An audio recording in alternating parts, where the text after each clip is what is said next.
Good morning to you. Good Monday morning at that. It's Ramon, Kayla, and Will with a little bit of a remix this morning alongside my good friend and former Titans offensive lineman Brad Hopkins. We've got Robert Walsh behind the glass, making sure we stay in between the lines. But heck, it's Monday. I don't abide by rules. What's up, my friend? Good morning, Miss Kayla. Good morning, Bert. How are we on this fabulous Monday morning to start the week, especially off of a Vols win? I know. How terrific is it to be in here this morning? It was great, and that was a game that took a minute. So I found myself really trying to peel open my eyes towards the end because clearly they were in a good position, but I needed to watch till the very end to make sure no crazy things happen because it has happened before. Right, exactly.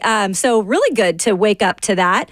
And I know Bert is just happy to be alive and here this morning because he was sitting on a tarmac for an hour last night. I don't know about here being alive or here. I don't know if I'm happy about either one of those things put together. But yeah, great weekend. I'm just feeling the effects of it. My ankles are swollen. My back is tired. You can hear it in my voice. I have very little left. But whatever I have left, I will willingly give to you guys. I love that. How about you, Brad? You still excited from the win last night? Absolutely. Well, I mean, it wasn't as climactic as on Friday, of course, when you're down by as many runs as they were on a couple of different occasions, right? And all of a sudden you find some serious bats. Obviously, I've got to give credit to a guy that hits for the cycle in Christian Moore. What an incredible weekend this guy's had. I mean, seriously, though. I mean, offensively for them, yeah. I mean, I got to give Tony V credit for having those guys ready to play. It really didn't seem like they ever gave up, even in instances where they were down.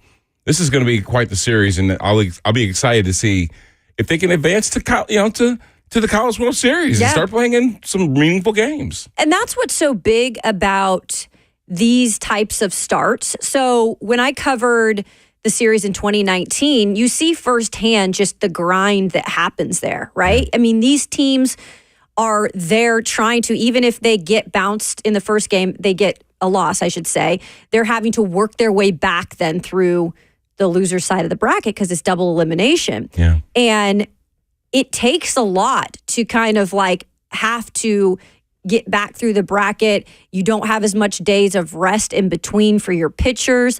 So Tennessee is looking really good right now in the spot that they're in at 2-0. For the first time, by the way, they've ever won 2 games off the top in the World Series because now they get 2 days of extra rest. They don't even play till Wednesday. Right.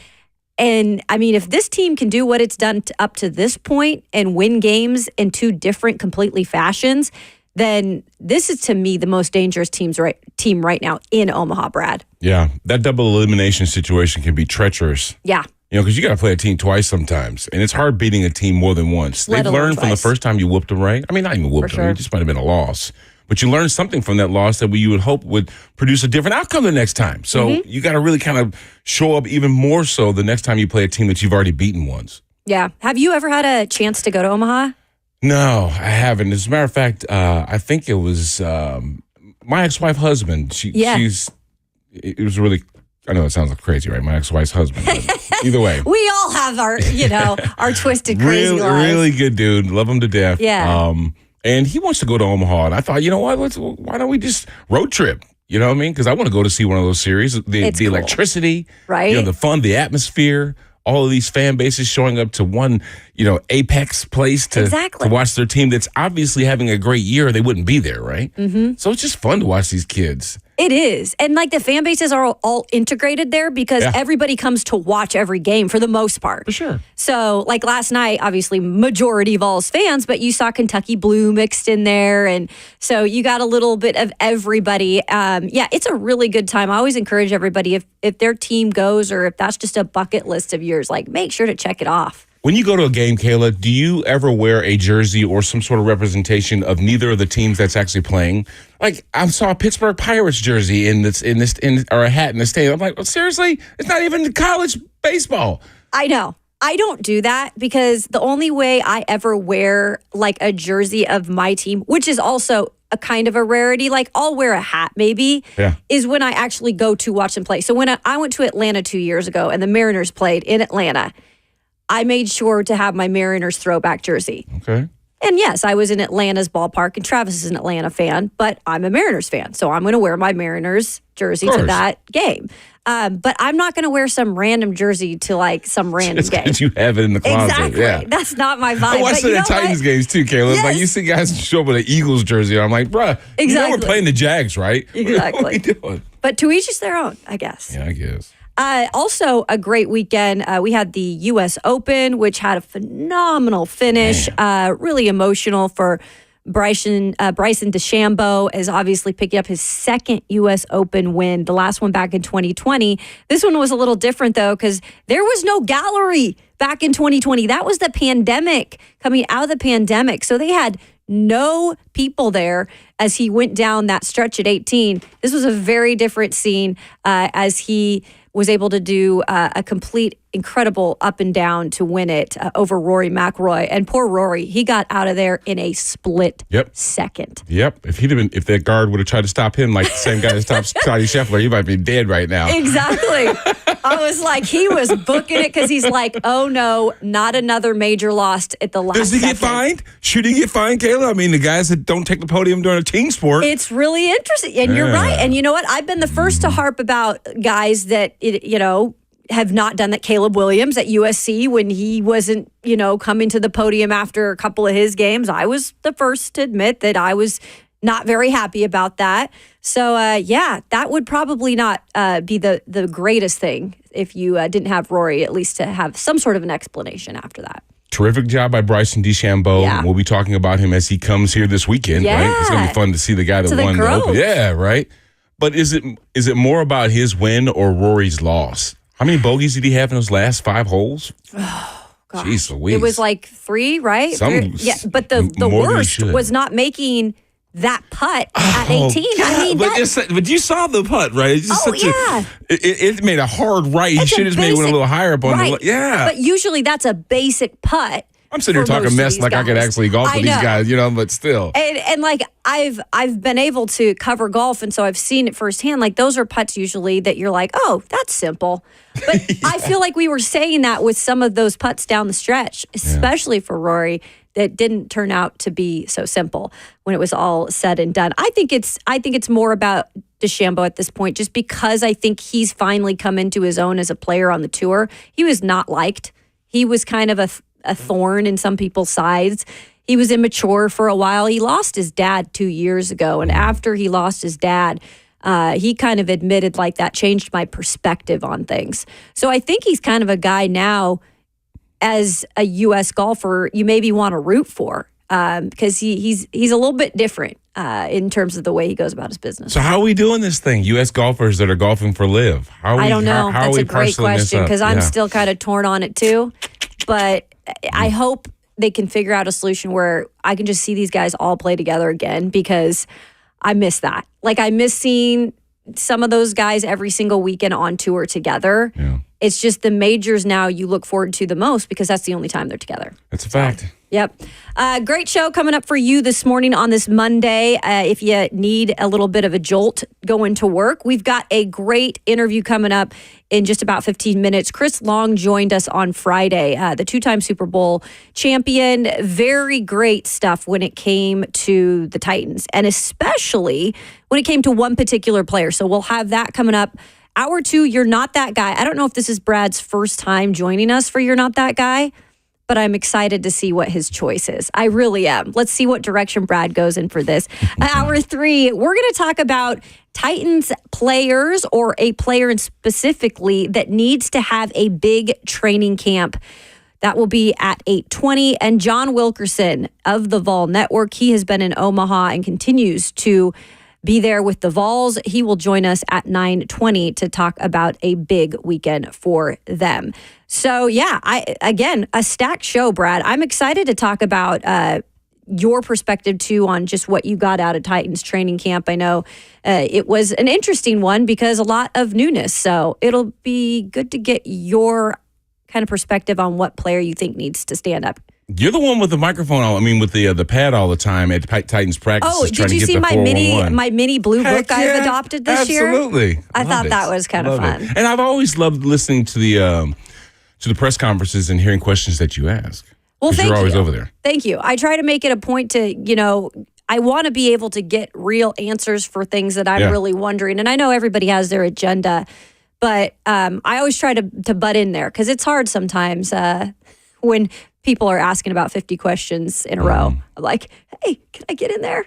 Yeah, you got to jump in there and be assertive, right? You do. You absolutely do. You do a good job. You can stream if you want to. If you don't want to just listen to us on the radio going into work, maybe you have the day off and you decide, hey, I want to stream the show. You can do that. We are on Facebook, YouTube, Twitter, and Twitch. Twitch, please. There it is. I was like, if he doesn't show up for Twitch, please. You can also call us. On Friday, too. Exactly. We were doing the Twitch Please on Friday. You were? Yes, we were. It's obviously, Joe Hunk and Kevin Dyson and I were in here on Friday. Yeah, you guys did a great job. Somebody's like, do Kayla's Twitch Please. Dawn's. Yep. Oh, is it Dawn's? That's I thought it was Dawn's. Dawn's. Okay. Yep. Okay. But Ramon does it too. Okay. And Bert. So it's Everybody just caught does on. it. Yeah. Everybody caught Twitch on. Please. You can also join the conversation, and especially if you want to share You're Not That Guy, coming up at 7:20, that is, 615-737-1045. It's Ramon, Kayla, and Will with our guest, Brad Hopkins, in today, and we'll be right back.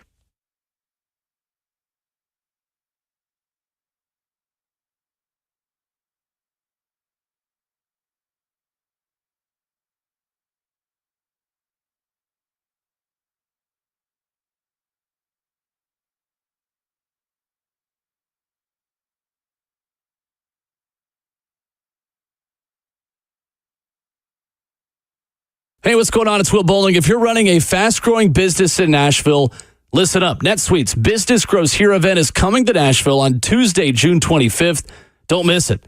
Why Nashville? Well, because NetSuite knows Nashville is a hub for entrepreneurs with forward-thinking founders, a top talent pool, and pro-business leadership. You got to apply to attend the business event of the year. Business Grows Here, taking place at the Conrad Hotel on Tuesday, June 25th. You'll learn how Tennessee is paving the way for new business growth and capital, see how technology fueled by AI is shaping the way we grow and run our businesses. Plus, you'll be inspired by leaders who have built and led billion-dollar businesses, like Jamie Simonoff, founder of Ring Video Doorbell, and Burke Nihill, CEO of the Tennessee Titans. NetSuite by Oracle, Business Grows Here. It's free to attend if you qualify. So just apply right now to find out because seats are going quickly. Block out your calendar. Tuesday, June 25th. Apply right now at netsuite.com/Nashville. netsuite.com/Nashville.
It's Ramon Foster of Hiller Plumbing, Heating, Cooling, and Electrical. Y'all, have you ever had a contractor supposed to come to your house within a time frame and they not show up and got you waiting around all day long, just wasting away your day? Well, you don't have to do that with Hiller, okay? When you call them, they will set your time, be very prompt about it, send you a text message, call you potentially, let you know when they are showing up, just to give you a heads up like, hey, we're coming to your house. So if you're at work, just go home. We'll be there when you get there. I promise you that. But not only that, this month, you can be a happy camper with Hiller with 0 interest financing for 24 months on select HVAC systems, generators, and tankless water heaters. Or just simply take advantage of Hiller's $99 drain cleaning special. Take care of your home systems before the peak summer temperatures hit this weekend. Supposed to crank up a good bit, so you know that AC is going to be working in overdrive. Make sure you have Hiller over to check it out for you. Visit happyhiller.com today for details.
Welcome back into RKW.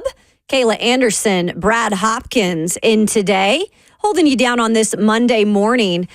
We had a phenomenal conversation with two-time Super Bowl champion Chris Long, Brad, on Friday, and really was impressed with just his honesty about what he took out of his conversation with Denard Wilson, somebody who he clearly crossed paths with along his NFL career, along with, I should say, Frank Bush, who he also crossed paths with when he was in St. Louis, and then Ran Carthon as well. So I'm interested to get your take on this, but yeah, he even had some great things to say about Will Levis. So I would guess he's somebody you respect.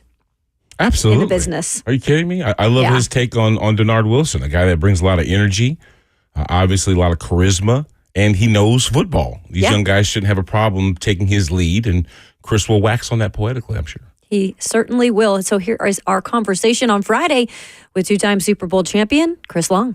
Chris Long, our guest, hosts The Green Light with Chris Long. So, Chris, we've been playing some of your interview with Denard Wilson you had a few weeks ago. I know you overlapped with him with the Rams, and heck, you've overlapped with almost half this defensive staff and the GM as well, and Ran Carthon. What are the Titans getting in Denard just as a guy and his mentality about football that you like? Is important, all of your scheme, who you've worked with, what little elements he's taken from guys like Greg Williams, or what he's taken from Baltimore. But, I think when you meet Denard, immediately you recognize, number one, he was a ball player. Number two, he still thinks like a ball player. And number three, he understands ball players, which is that's the communication, the social intelligence, the ability to motivate players who are already motivated, but to, dig that little extra 5% out and get guys to play like their hair's on fire. He's that type of guy. And he's coached under guys like that. And I think they got the right people on defense, that will feed into his energy. Two guys right off the bat from watching him play. I don't have to know these guys. Jeffrey Simmons is one of the biggest dogs in the league. Mm-hmm. I mean, just his mentality, that's going to be perfect. That's going to be a perfect marriage. And same thing with L'Jarius Sneed at the second level. These guys, they're glass eaters. They like football, and Denard's the same way. And so I think what they're putting together is exciting. I'm not a Titans fan per se, but I will be pulling for the Titans because a lot of the players that they're kind of accumulating are exciting to watch. And I'm a fan of Denard's and obviously Ran Carthon, knowing him from coming up, watching him in St. Louis cutting his teeth, and so were we. And just another guy that he's just salt of the earth, good communicator, and obviously doing a really good job. I thought y'all had a great offseason. Chris Long, our guest, two-time Super Bowl champion, host of the Green Light podcast. And Chris, we were talking about just the way you could immediately play that kind of aggressive style of defense. I mean, do you feel like it's going to take time for Ran Carthon to get the kind of players that can play this uber aggressive press coverage style, or is this something you see Denard Wilson having success doing right away here in Tennessee? I think they're going to have more success than they are early. I mean, I think you could be kind of excited about this team. I mean, it's year one of a new era, right? And I'm excited about the scheme infusion offensively. I'm excited about Will Levis, and this has come from a guy who didn't think he was going to be good. I'll just admit that. It's not like anybody out there listening is batting 1,000 looking at the draft in April, so take it easy. But I didn't know if he'd be the player he is, and so credit to him. I wasn't the only one that counted him out. This guy can sling the football, and what I love about Will Levis is watching when he came in the game late last season. I forget which game it was. Maybe it was Pittsburgh or something like that, but just watching the receivers react to him. And I know that, Tannehill's a really respected dude, and I personally had a lot of nice things to say about him because I got a lot of respect for Tannehill when he wasn't the quarterback anymore. But Will Levis, man, those wide receivers really respond to him. And I think he can access certain areas of the field that they couldn't before. And, Pollard, definitely more of an out-of-the-backfield threat. But exciting. And it's exciting to see that offense because in Cincinnati, all that gun run stuff can be can be a little bit of a challenge, and the way they're going to access. I mean, Ridley, all these guys outside. I think the offense is going to be exciting, but the thing people aren't thinking about is the fact that this defense could be kind of scary to play against. And when you start with L'Jarius Sneed, who's got, kind of that vintage press corner build, I think I had Justin Reed on my pod yesterday from the Chiefs, and we were talking about Sneed, and he was saying, I think Sneed played safety coming up, and he's got that safety mentality, right? And I just think, like, when you look at the way he played in that Miami game, everybody remembers the Tyreek Hill jam and all that other stuff, but, like, he's a tone setter. So, like, right away you have, in my opinion, the most important position in the field, and that's coming from a pass rusher, a lockdown corner. You've got other defensive backs who can play, right? Like, they're not just one deep. And then you've got the front, which, to me, I've always been a big fan of the Titans front, and it starts with Jeffrey Simmons. So I think, like, having played in Jeff Fisher's scheme, it's all about aggression and attack. Like, I know they're going to do things a little differently, but with the same mindset of, like, we're going to be physical as hell. We might not be in a one-gap defense all the time, but we're going to be really physical. Chris Long, go check him out on the Greenlight podcast. Excellent podcast. He knows a thing or two about winning a Super Bowl too. You had mentioned, being a pass rusher, and I know in that conversation with Denard Wilson, you brought up Arden Key. And a question that we had for Arden in OTAs just a couple of weeks ago was, can you be that 3-down guy? We didn't see that a lot last year out of Arden, but it seems like he is just grabbing this Denard Wilson defense by the you-know-what, and he's completely on board. I mean, how good do you think it's going to be for him? I think it'd be great. I'm a fan of that dude. I mean, he's just one of those rushers that doesn't get enough credit because he kind of got typecast after his first year or two, but, like, this guy has helped a lot, and he's helped at a couple different stops. And it's really important to have that kind of rotational rusher in today's NFL, with how long the season is. It's only getting longer, and people are throwing the ball more.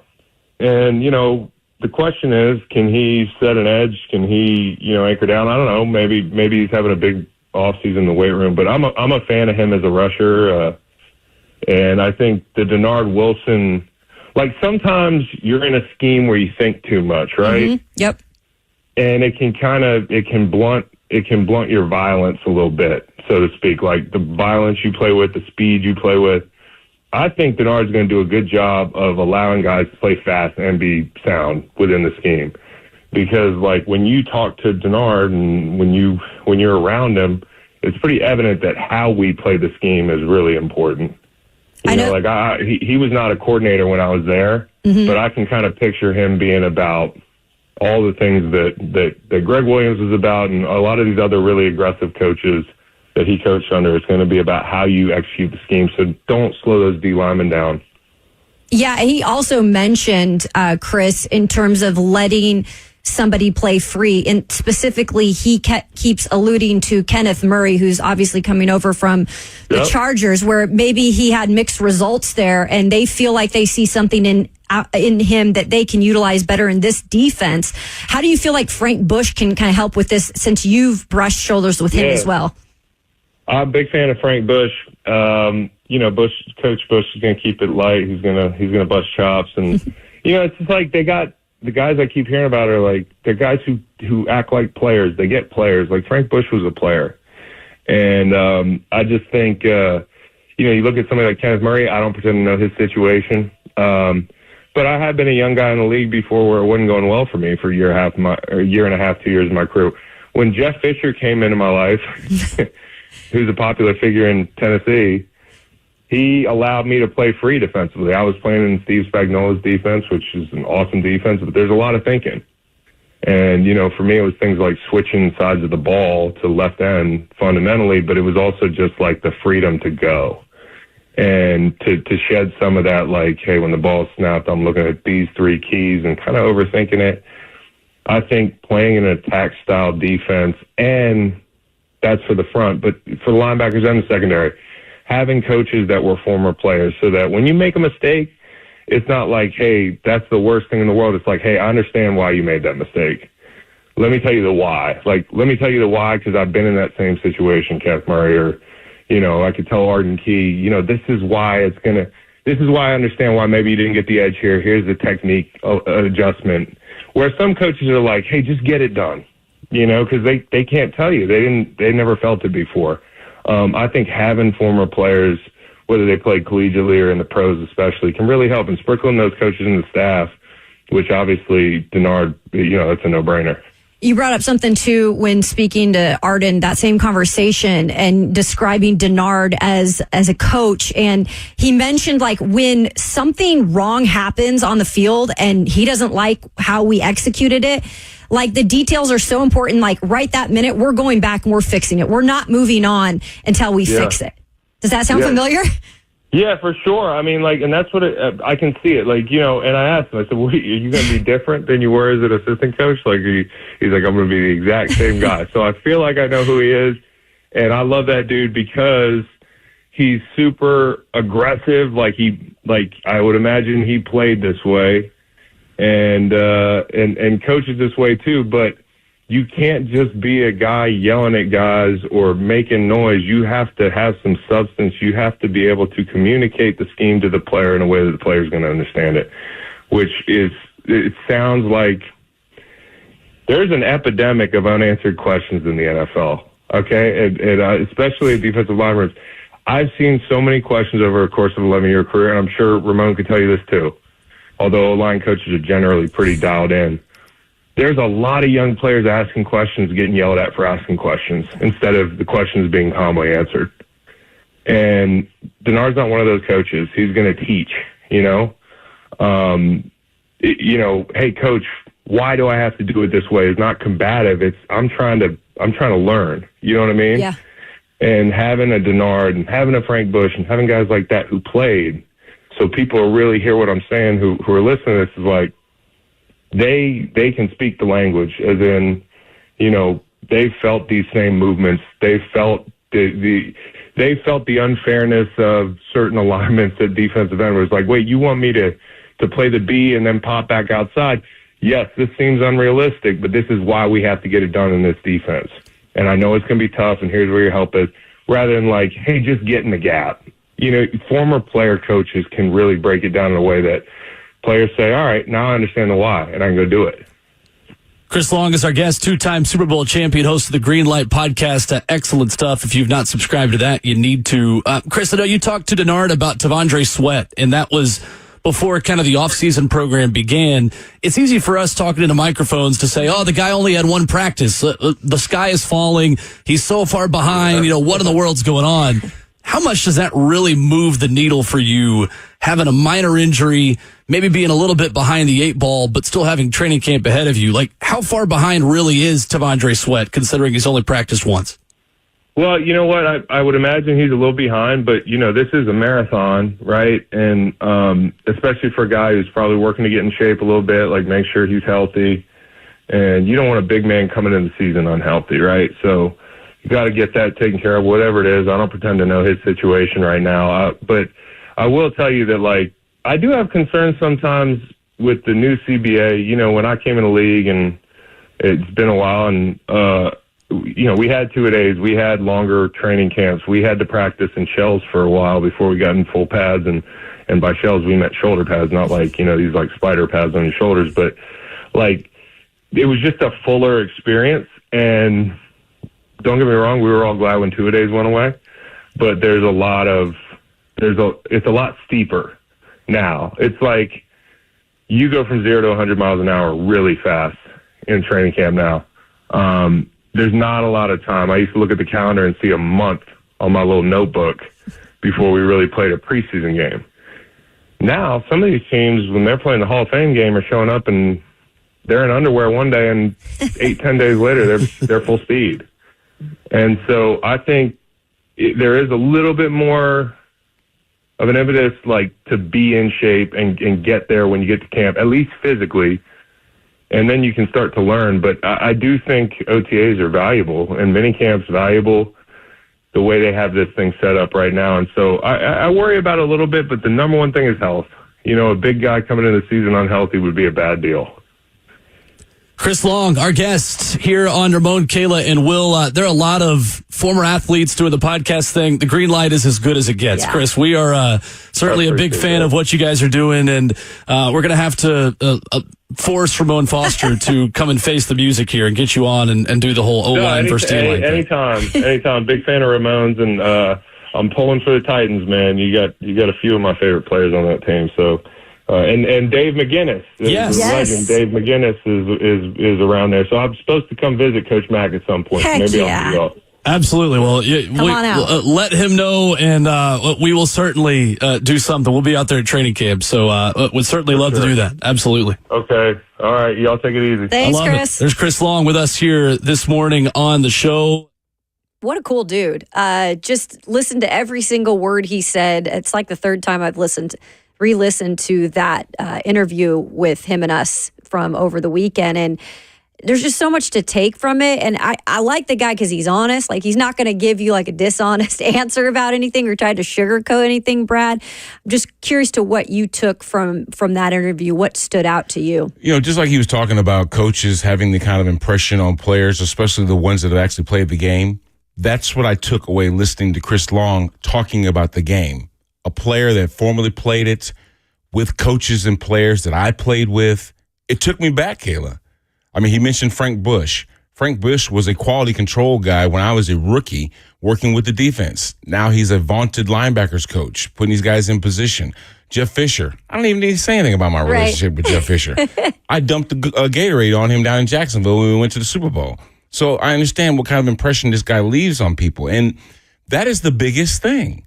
Taking the thinking out of the game is what he's talking about. And I'm not saying that, like, go out there just blindlessly go out there and do your job. I'm saying reacting to what you see, and that's what he was talking about. Also, another thing that resonated with me real quick, I'm sure we'll talk more about it on the other side, Kayla, the ability for guys to feel comfortable in being vulnerable. Yeah. Hey, Coach, I don't know what to do. It sounds crazy to say that, right? That's a huge But you point. At some point in time have to be able to ask or feel comfortable to ask the guy that's coaching you, hey, what am I doing wrong here? Or what do I need to do? Without fear of you biting my head off.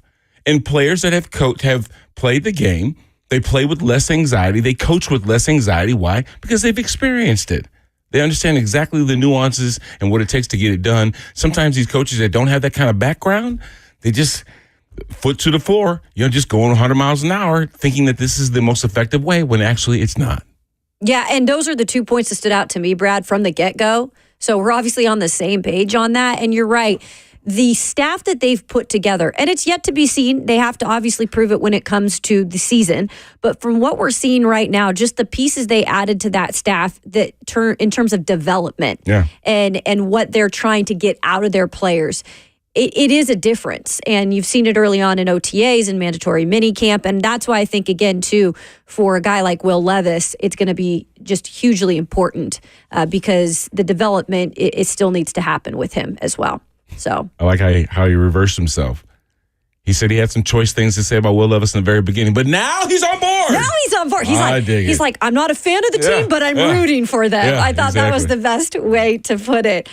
So the renewal of Caitlyn Clark and Angel Reese for the second time in the WNBA. It happened over the weekend. And for another time, we're talking about all the other stuff that comes along with it. Not the play, but kind of all the other stuff. And we'll explain that and get our take on that. That's coming up next on RKW here on 104.5 The Zone.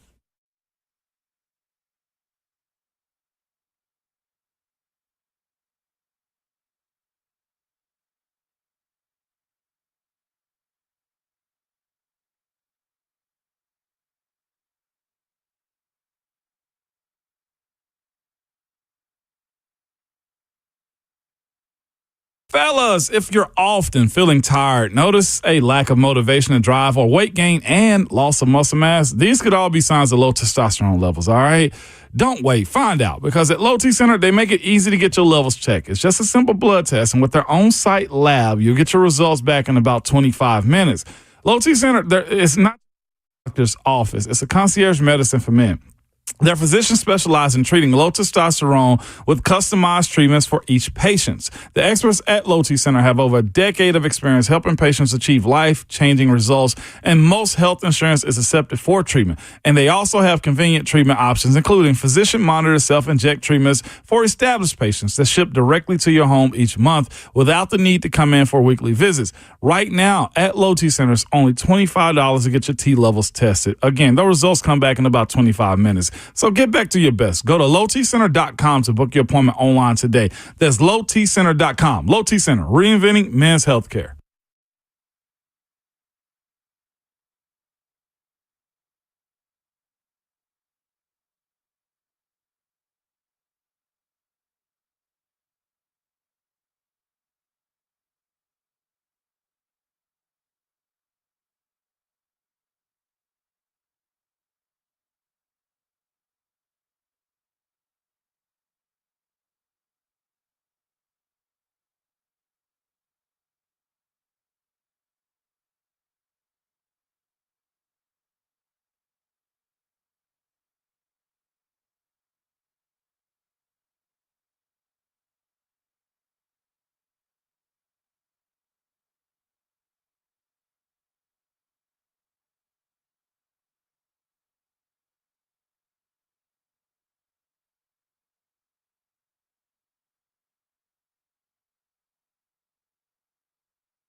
Welcome back into Ramon, Kayla, and Will on this fine Monday morning. Looks like it's going to be a scorcher again out there. But you know what? We're not complaining. Just keep cool today. Keep it to yourself. I'm complaining. Right? Oh, you come. Kidding me? It's not even the middle of June yet. The solstice is until next week. Now, what I will say, Brad, aren't you a little surprised, though, that we didn't get this heat until this past weekend? I mean, it had been pretty temperate. Like, even with practices, I was going out there. We had the breeze. I'm going, this has never happened at mandatory mini camp. I feel like it's always been hot by then. I'm going to tell you what, I was watching the series. Yeah. In Omaha, and there was this guy that stood up, and they showed the crowd, Kayla. His back was drenched. I mean, he had a gray shirt on, too. So it's the worst thing wearing a gray shirt. He is not that guy. I mean, his back was soaked from the... so I can only imagine what the temperatures were like in the middle of the country, in Nebraska or whatever, but still, it is hot here. It's a little hotter than I would have anticipated at this point of the year, but hey, it feels like August. It does. And that's why I was saying, if you're out there and you're maybe even visiting Nashville and you're listening, make sure to pace yourself. That's all I'm going to say. Let's say just from a little bit of a lesson learned over the weekend. What do you mean, Kayla? Yeah, I had my best friend and her husband in town. And let's just say Kayla on Friday did not pace herself. Back in the heat. Whoopsies. I love it. I love it. But I'm here today. That's all that matters, right? I'll tell you about maybe a rivalry that needs to pace itself a little bit. And we're talking about Caitlyn Clark and Angel Reese in the WNBA. This is no surprise that this is a rivalry at this point because it started as a rivalry back in college when Iowa and LSU faced each other in the national championship game. And now this continues. This was the second installment of Caitlyn Clark versus Angel Reese. And it made headlines again. So obviously Clark and the Indiana Fever get the win over Reese's Chicago Sky, 88-83. But that was not the talk coming out of the game at all. It wasn't about the win. Rather, it was about the flagrant foul that Reese committed on Caitlyn Clark. Since then, there's been so many takes about this. You can go watch it for yourself if you haven't seen it. But I'm really interested to get your take, Brad, before we hear from Caitlyn Clark, because I have more so leaned to one side on this. We are so much dealing with a phenomenon that we're really not recognizing it. A phenomenon in that the career that Caitlyn Clark had in college is definitely a needle mover. If this were a young African-American college student that was breaking records and kicking butts, we might be having the same conversation about the impact that she could have on the WNBA. The WNBA has had its own problems trying to get eyeballs to it, which is why the NBA had to bail it out of sorts, kind of helping them with situations and publishing or imaging and all this other stuff, right? Well, Caitlyn kind of kicked the door in with her three-point shooting, dribbling, her vision on the court, her defense, her just tenacity, and people like watching it. But that's something that the WNBA had struggled with for so long, was getting eyeballs to the product. Well, now guess what? Here comes this little princess and just comes in here and all of a sudden everybody's watching them. Tickets are being sold like you would not believe. More games are being televised. And I'm not saying it's directly associated with her, but we're paying so much more attention to the sport and she's a part of that, right? So it'd be easy to construe this into a black-white issue, right? Yeah. Which people are doing. And part of it is true. I mean, we've already labeled Angel Reese the Bayou Barbie. Mm-hmm. Well, we all know Barbie's white. Sure. So why are we talking about the Bayou Barbie? Why? Because she's black and she got to be in the Bayou or for LSU? I mean, I get it. The associations we're trying to make, right? But I think it's as simple as, I made an analogy to my little sister last night because we were talking about this. My sister is 17 years younger than I am. Okay. I left for college when she was born. I don't know what in the hell my mom and dad were thinking about when they decided to get pregnant when I'm a senior in high school. It happens. Well, I've also got a brother that's 4 years younger than me. So my brother and my sister lived in the house together until my brother went to college, right? So they had more of that brother-sister relationship. And I saw my brother's demeanor change when my sister was born. Before my sister was born, Kayla, my brother was the baby boy. Absolutely. He was my mom's jewel. Loved everything about her and my family was about my brother and all this other stuff. Great. I never had that kind of feel about him because he's just a little brother. But he felt a certain way about my sister coming in, getting all the attention, taking away the things that were once his, sitting on my mom's lap, the kisses and adoration that babies and newborns get as they come into the house. Sometimes those siblings can be like, man, I've been here the whole time. Like, what have I done? Where's I've done my a lot kisses? I want pudding pops. Sure. I want all this other stuff too, Mom. So they start acting up a little bit, So I think it's as simple as Caitlyn has got garnered a lot of attention coming into the sport. And they're saying, well, hey, look, we've been here. Yep. We've got pros. We got all this stuff. Now, I'm not really that hip on her needing to make the Olympic team. She's a rookie, for goodness sake. Yeah, she doesn't need to make the Olympic team. So if she was playing near as good as Angel Reese was, I'm not saying that Caitlyn's playing bad, but I'm just saying to be nominated to play in the Olympics, there are girls that have been playing WNBA for years that are waiting to get that shot. And she can just come in and all of a sudden be nominated because she's quote-unquote Caitlyn Clark. That would ring false to me, too. So I think it's sometimes as simple as the attention that sometimes players get, or in this instance, the attention that Caitlyn Clark has gotten for the industry itself. Some of these players that are playing there for a long time, like, man, this rings false. Yeah. Now, as far as the incident itself, the flagrant foul that was, raised to a flagrant one. Like Angel said, she was going for the ball and will always go for the ball, right? Yeah, she's aggressive in the way she plays. Like, that's just who she is. But it caused incidental contact to the head, right, which then makes it an offense that can be labeled a flagrant foul. So they did. It was rightfully so. But the intent wasn't to knock her head off. Wasn't trying to knock her on the ground. Now, real quick before we get to Caitlyn. Where Angel got into trouble was her response to the actual foul. It was almost as if it seemed like it was intended. By her just standing there, not standing over Caitlyn, but just standing there looking at her like, yeah, now what? You know what I mean? That kind of deal. And when you do stuff like that, just like the first girl that knocked her down, it didn't appear like she was remorseful. You know what I mean? It didn't appear like, well, of course she wasn't remorseful because she went over there and she hip checked her and knocked her on the ground. But in this instance, it's not like Angel should have gone over there and picked her up.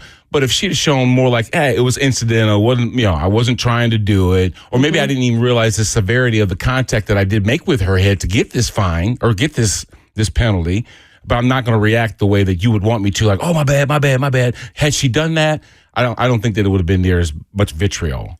This is going to be something that continues to happen with these two. For every little thing that happens the next year, I feel like there's going to be, eyes on it. It's going to be picked apart. And for one thing, like, I just like these two to be able to just play basketball and figure out how they grow together on the court, or not together, but in their own way on the court. Yeah. But it's not happening because this has already been put out there. Long story short, and Caitlyn Clark and Angel Reese spoke after the game. Angel Reese was pretty brief about it. And Caitlyn Clark just pretty much went on to say, look, we're both competitors. She didn't poo-poo Angel Reese, which, that's not something that she's going to do because she already has a lot of eyes on her. But it just, it gets kind of old. That's all I'll have to say. And I looked at that flagrant foul. I can't say that 500 times in a row. I'm going to side with you a little bit on that too. I know that it's easy to say she probably did it on purpose, but she's an aggressive player. And when I kept on watching it, I just thought, you know what? She was just trying to protect the rim, and that's my thoughts on it. So.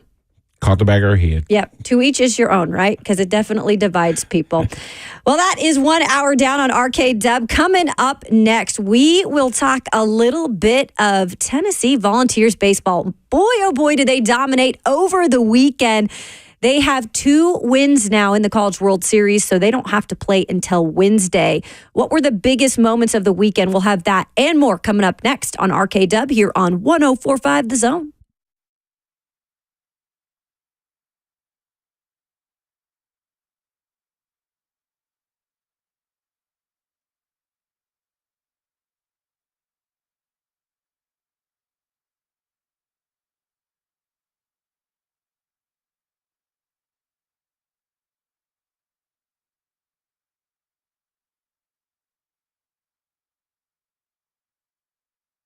Have you ever had to deal with mold in your crawl space? Well, let me tell you something. It's expensive and gets worse and more expensive the longer you let it grow. Well, my friends at USS can help with big discounts right now to fix your mold problem.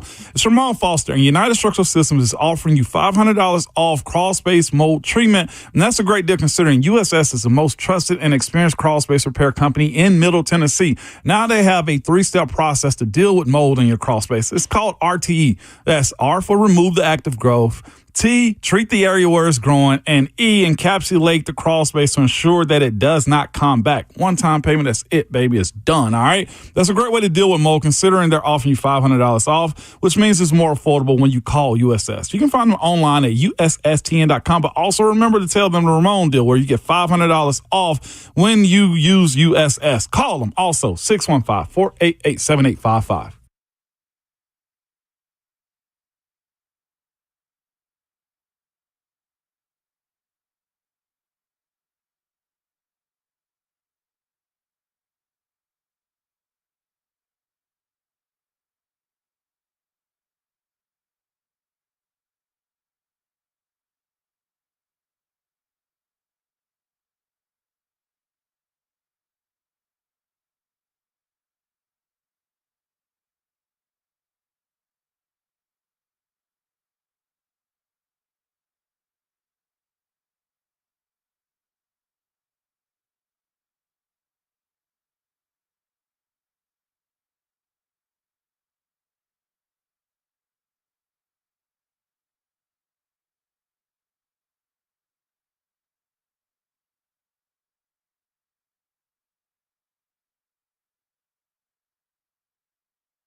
What's going on? 7 o'clock. Good morning from the 104.5 The Zone Studios. I am Robert Walsh. Tennessee baseball having a great weekend. 2-0 in the College World Series for the first time in program history. Had a 12-11 comeback win, 4 runs in the bottom of the ninth, defeating Florida State in walk-on fashion on Friday night, and then defeating North Carolina last night 6-1. The Vols are the second team in NCAA history to have 4 players with 20 or more homers. Tennessee never had more than one player hit 20 or more homers in a season prior to this year. The Vols have 177 homers this season, including 4 in the CWS. A little bit of news in the NFL as T. Higgins has signed his franchise tag. By signing the tag, the fifth-year wide receiver is now expected to be at training camp. This is the latest development to come out of the Bengals camp as they concluded their 3-day mandatory minicamp. Higgins has missed the entire offseason program while the tag remained unsigned.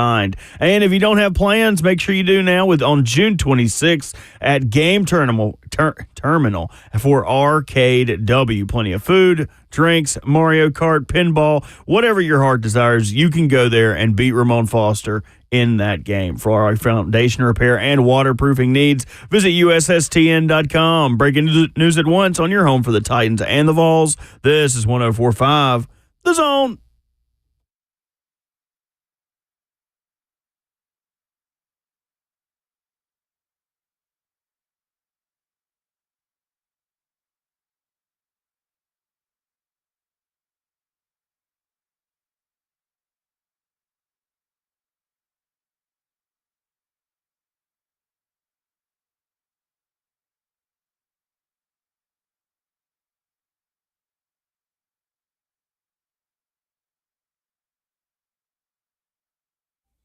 Good Monday morning. It is Ramon, Kayla, and Will, and we are so glad that you are with us. The sun is shining.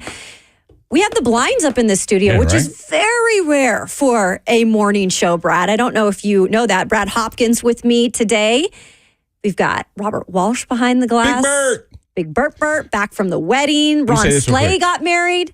So driving in this morning now, I've had the pleasure of doing shows with you and Will. Correct. I usually stick Ramon in the closet and steal his shift. Yep. And this morning driving in, it was pleasant to see the sun was up. When I first started this was in the wintertime last year, and actually heading into the fall when obviously the days are shorter. So getting up at 5 o'clock or 4:45 is still very dark outside. Shoot, by the time I was done brushing my teeth at 5 o'clock, the sun was already peeking out. I know. So by the time I hit the freeway at like 5:15, the sun's almost up. You get to see the sunrise. It's pretty cool. Good morning, sunrise. Good morning, sunrise. Yeah, man. Hopefully you guys are up and at 'em. We already are down 1 hour, which I can't believe. We have plenty more to go. We've got You're Not That Guy coming up at 7:20. We want you to chime in. As always, you can call 615-737-1045, or you can just get along in the F&M Bank chat with us. We've got some active people in here today. We are on Facebook, YouTube, Twitter, and Twitch. Twitch, please. There we go. Please. Those are the dulcets of Robert Walsh this morning. He's alive. Yeah, folks. he's awake. I am something like that. You're dragging, huh? I am. Bert. I just want y'all to know. I came back. I did everything. I drank the Gatorade. Came back from where, Bert? Where were you? Where were you, Bert? I was at Ron Slay's wedding. Yeah, it was congrats, a lot of fun. Slay. Congratulations, Ron. So much fun. It was incredible. At every step, they outdid themselves. It was very, very nice, including getting me inebriated. That was also another thing that they were incredible at. Yeah, so, I bet they didn't have anything to do with that, Bert. I'm sure you took care of that all by yourself. I'll take the blame. I'll carry the blame for that. But I came home, drank the Gatorade. A new thing I'm sort of doing when you get a little housed over the weekend, take a big spoonful of Metamucil. What? It just kind of clogs up the works. You don't have to worry about any slippage or lineage. Everything's very Hey, I just solid. realized something, Bert. Liquor 2, you guys 0. Oh God, man! The liquor took both of y'all down. I'm serious. Oh wait, yeah, it did. Got you on Friday. I Kayla. keep forgetting. Did that happen? I can't remember. Got Bert on. Dang, Bert. They ran up I'm going to tell you right now. Liquor ran up the score on me this Did weekend. It ran up the score. Well, and then you've also got great proponents of people like Buck, who Buck is never going to be someone who is absolutely housed, but he is going to make sure that someone next to him is. So terrible influences all weekend. I had people shoving drinks in my face, but for all that it was worth, it was an incredible weekend. So lucky to be involved with just getting to share their love and see it. I cried the entire ceremony. I'm a big softie. I can't help it. Did you catch the bouquet so that you and Cheyenne could get married? No. You caught the bouquet, Bert? I purposely jumped up and spiked that away from me, so there would be no indication. No James Harden there. Yeah, I was just about to say, James Harden, his eyeballs are big as heck. That poor guy. Yeah, he was not happy that his significant other caught that bouquet. Who threw that at her? But great weekend. Right? Great weekend. Well, I'm glad you all had fun, and it just sounds like it was really an impressive weekend for Ron Slay and his wife, and congratulations to the Slays. That is awesome. Happy marriage. Happy wife, happy life, though. Remember that, Ron Slay, right? Brother, stop it already. Exactly. What you said. Put that on a T-shirt. Yes, we should do that and sell it. We have a great show coming up in hour 2. So we'll do You're Not That Guy coming up about 15 minutes, and we'd love to get your take on anybody who boiled you over this weekend. I have a couple, but I need to just choose one, Brad. We also had some great baseball over the weekend. If any of you guys caught the College World Series, it has been really fun, and the Vols have impressed mightily. And I thought, like, hey, if they could win that first game, and I know Will Bowling said this on Friday, if they can win that first game, I really feel good with them going all the way to the final. And now you're seeing, after yesterday's win, the 6-1 win over North Carolina, it wasn't the same fashion as how they got it done on Friday against Florida State, which was coming from behind, scoring lots of runs. This one, not as many runs. They got a lot out of pitching and defense, but they got the win. And to me, Brad, you win in 2 different ways early on in the College World Series. You're setting yourself up for success. Well, they did it with offense. Obviously, getting the hit parade started. Christian Moore has been phenomenal all weekend. I think Drew Beam yesterday going into the 7th saved some arms. So down the stretch, you should be fresher coming out of the bullpen. I thought it was nice. Obviously, for a season, Kayla, where you have Tennessee having 4 different players hit for 20-plus home runs in a season, that just shows you in the box you're pretty tremendous, right? Incredible. But we did see some plays. I think Christian Moore made a play that at first, kind of, I can't even describe it. Was it towards the end of the game yesterday? It was phenomenal. Oh my it gosh! Was incredible. It was close, but it didn't quite get there. But still, it was that kind of measurables that you say Tennessee is on par this year for winning a championship. Now, let me ask you this, Kayla. They've been number 1 in the polls and in rankings and in the SEC tournament and all this other stuff. You know, the seed for the regional. Do they have to get to Omaha and win the series this year, or at least play in this series? Or would it all be for naught, all that they've accomplished in 2024? And, that's I never want to take something like that and be like, it's for naught. Like, to me, that is just lazy criticism of a team, because I'm not that player. I'm not the person who went through the grind this season to put it all out there. But I will say, I think if you asked a majority of those players, if they don't get to at least the final, if they at least don't get to the final this year at the College World Series, I would think a lot of those players, I will say this, will be thoroughly disappointed, because I look at this team last night, Brad, and I had this thought in my head, especially after, like you said, there were so many great plays. And don't forget about the Hunter Ensley crash into center field, leave eye black on the wall, like leave a dent in the wall type of play. They are putting everything on the line, I feel like, to win it this season, Brad. And if they don't win it, it will be a little disappointing, because I think they have everything it takes to win a College World Series. And a lot of these teams here do, but they're different. They're different. For some reason, the way that they've been able to get wins and comeback wins, the way they do things, I just feel like this is a World Series championship team. Not only Hunter Ensley in the field, but Hunter Ensley in the box, too, was obviously tremendous. But go back to Blake Burke on Friday. The check swing, that wasn't a check swing. that ultimately ended up opening up the door for the Vols to come back because they were down by multiple runs, multiple times, but trailed most of that game until the ninth inning, right? Yeah. All of a sudden, things just started really kind of coming together for them. But wasn't that same kind of situation? They got on the board first yesterday, then started adding to that lead. Of course, there was a charge you would expect, for the Tar Heels to try and get back into the ball game, but too much Vols, too much effort. And I thought that, that was a microcosm. What you mentioned earlier, the play in center field by Hunter Ensley, this guy is on the warning track and is still running 100 miles an hour to make the catch, right? Yep. I mean, obviously he knows that the wall is padded, but most people will check up after the call. The warning track is a warning track for a reason. It tells you to put the brakes on so you don't hurt yourself. Right. No. He's full of speed and held on to the ball as he went to the ground. That was what was the most impressive. Right? Yeah. So concentration, that was a microcosm, in my opinion, of how the Vols have been playing this, so far in Omaha. I agree. And that's why I think it's hard to say they don't at least get to the final. Got to. They've got to. Davis, we'll get to your call really quick coming up next. He wants to chime in about the Vols. And then it is You're Not That Guy. You want to complain about something that happened over the weekend? Look, according to the chat, there's some complaints in there. So you can call on into the show, 615-737-1045. You're Not That Guy. Coming up next on Ramon, Kayla, and Will here on 1045 The Zone.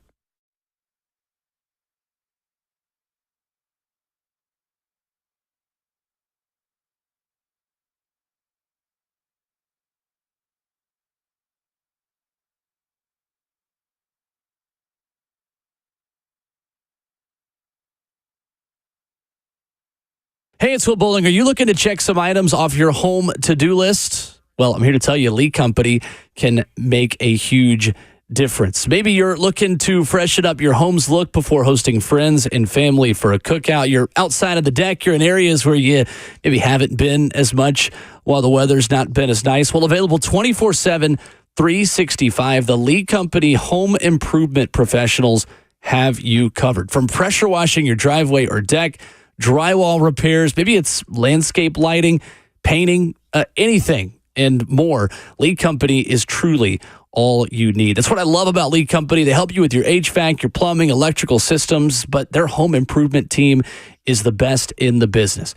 Remember this phone number, 615-567-1000. You got to contact Lee Company there today or visit them online at leecompany.com to schedule your appointment. That's leecompany.com for all your home improvement needs this summer. Lee Company, all you need.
Welcome back into RKW on this Monday morning, talking a little Vols baseball.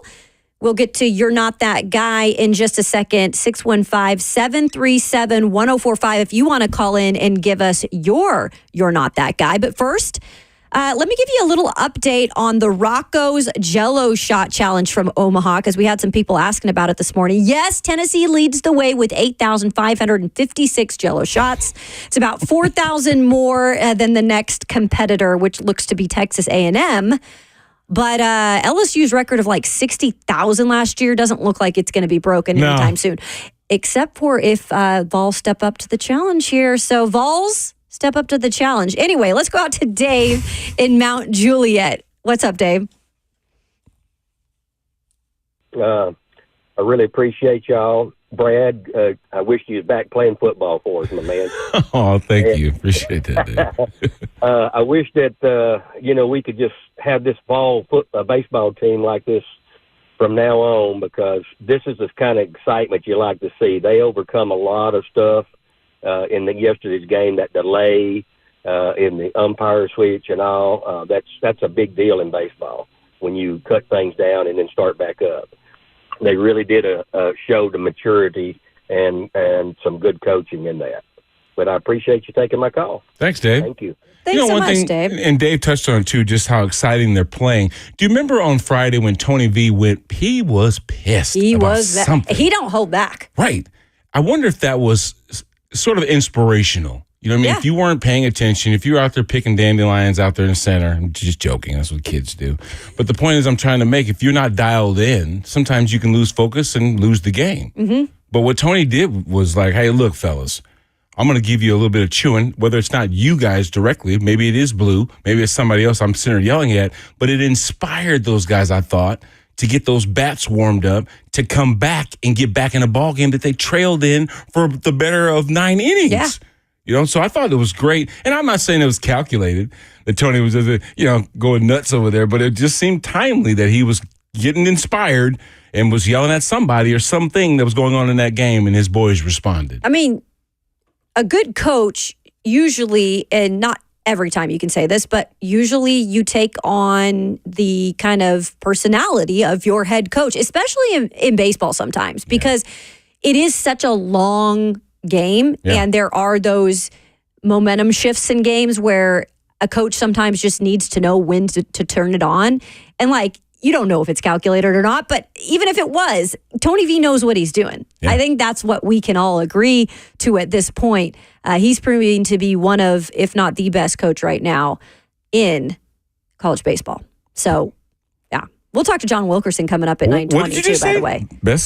One of the. Okay. Yeah. Right now. We're not going to go out there and say it? I'm going to go out there and say it. No, I mean, Tim Corbin has won 2 national championships, but I said right at this very moment. Yeah. Well, I'm not saying the best ever. But right now, Tony V definitely deserves, he definitely deserves. Because Tim Corbin is, and you don't have to get in an argument with me about this, because I am somebody who covers Vanderbilt. I don't have much respect for any other program in terms of that level and just what they've been able to prove year after year than that program. I mean, it's an incredible program, not only at that level, but what they do in terms of sending guys to the pros.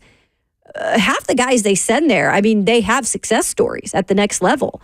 So that takes on a whole nother meaning of a program that continues to give back, right? Not just at the college level. And I think that's where the Vols would like to eventually to see this program go to, where they're bringing guys into the MLB and they're having success. So then you bring that back to, that's Tony Vitello's guy. You know what? I love being a Big Tenner today. You know why?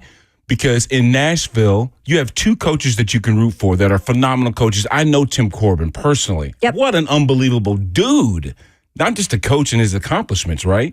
Making Vanderbilt's program, maybe not this year, but on regular situation, a stellar program in the SEC, right? Mm-hmm. Tony Vitello, in a short period of time, has done so much for the Vols baseball team, right? That you cannot help but mention him as one of the better coaches. So I don't have to pick. I can take them both. Exactly. I love Tony V's beard, the long cheddar he's got coming out from underneath the baseball cap. Super good-looking dude. And Corbs, Corbs sounds so quiet sometimes. Yeah. He talks like he's this. Fiery. But oh, my goodness. Strike a match, boy, and this guy's he's on it. Exactly. And like you just said, his teams are a microcosm of who he is as a coach, as a player, as a man. Tony V's kind of setting up that same identity. I like that. And you know what? Bring on the rivalry. I love it. Bring it on. Make it a rivalry. You got the best baseball in Tennessee. Let's go. People should be excited about that. It's about the only rivalry we're going to have is baseball so far. Yes. So just let it go. Come on, football. Let it get heated. All right. It is that time for you. Maybe if you have a complaint, a minor complaint, a major complaint, we're here to talk you through it. You're not that guy. We've started to do it on Mondays because I feel like a lot happens over the weekend, and if we do it later on, at least in the off season, we forget about it. So now it's a time, it's fresh on your mind. You're not that guy. Call in 615-737-1045 if you have a complaint. But I'm going to start with our guest, as we always should let the guests go first. So Brad Hopkins, you're not that guy. I think this is your first one you've done on the show? I think so. Okay. It is. Yeah. And I had a hard time because I was thinking about it this morning because last night you gave me your You're Not That Guy and kind of went over it. I knew what the premise was for the segment. Right. I'm thinking, God, You're Not That Guy has to be something that is not necessarily good in sports because You're Not That Guy is actually pointing at someone saying, hey, look, bruh, you need to get your stuff together because you think a little bit too much about yourself or you're not getting right? So there weren't that many instances, which I can say kind of is a blessing, but there has been one. Yes. Oh, wait, before you go, we've got to hit our intro. Oh, let's do it. This will get you pumped up. Let's go.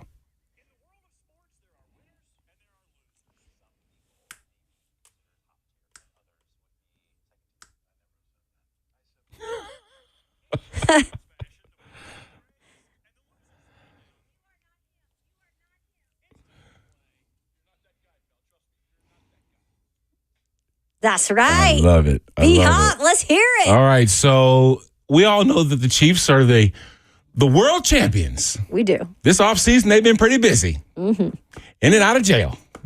This is so true. Obviously, we got Rashid Rice, who's got 8 felony charges and some situations that he's going to have to be dealing with in the not so distant future. But I got to give my You're Not That Guy to Mr. Isaiah Buggs. Come on, bruh. You got arrested already once this offseason for messing with the dogs. And obviously it's a misdemeanor situation. They found 2 dogs malnourished. One of them had to be euthanized, unfortunately. He obviously served, he posted a $5,000 bond or whatever, got out, and now he's in the situation again. So it's like, man, okay, let's find some hobbies. Something that we can do to keep our minds, bodies, and souls intact and focused on what we need to do. It's never a good situation. The off-season obviously is a time where people start scouring for anything to talk about, but this obviously is worth talking about. And unfortunately, we're talking about maybe not only the first incident for the Chiefs, but a couple of incidences. Yeah. Not any indictment on Andy Reid. Patrick Mahomes wasn't out there racing with Rashid. You know what I'm saying? It wasn't like, the whole nucleus was just doing bad. It's just a couple of people now and they're making some bad decisions. But Isaiah, you've gotten a couple of them this offseason, so I got to give you my You're Not That Guy.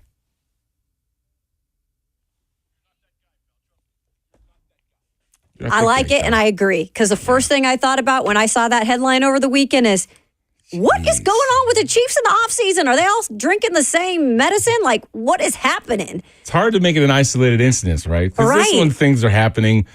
And Jeff Fisher used to always say, these things happen in threes. So you'd be kind of waiting for the shoe to drop. That's a good point. Nothing good happens in threes, I feel like. All right, Robert Walsh, I'll let you go next. I appreciate that. Come on, You're welcome. There's a bunch of things I could have done with, but I feel like anytime we travel, this happens with Ramon, with you, and now it's going to happen with me.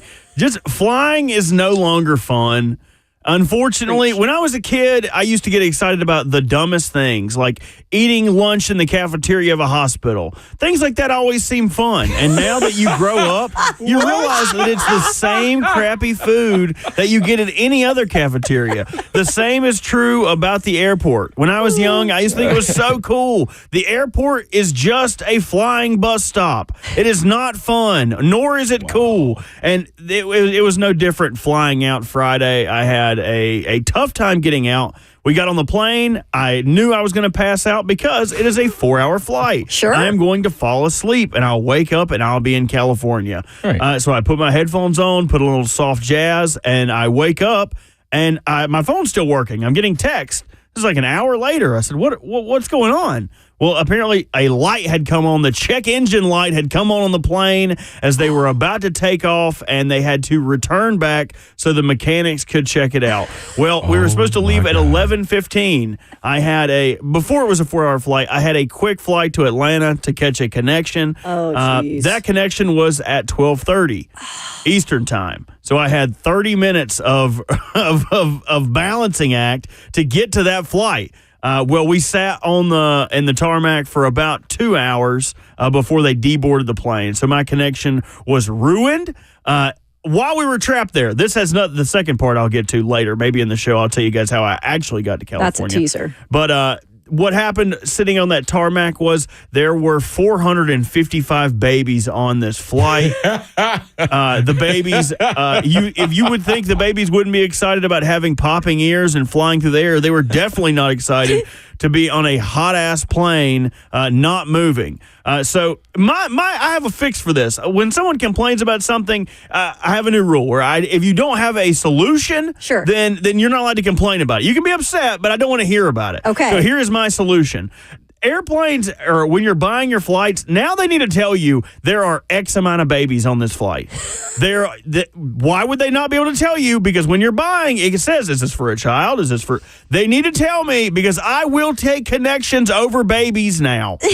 There is no doubt in my mind that babies have to be the most annoying part of flying. I look through the cracks in the seats to see what everybody's watching Aladdin. Everybody's watching Monsters, Inc., and nobody's got headphones in. iPads blaring, kids crying, babies throwing binkies everywhere. You could not get away from these little ankle biter snot.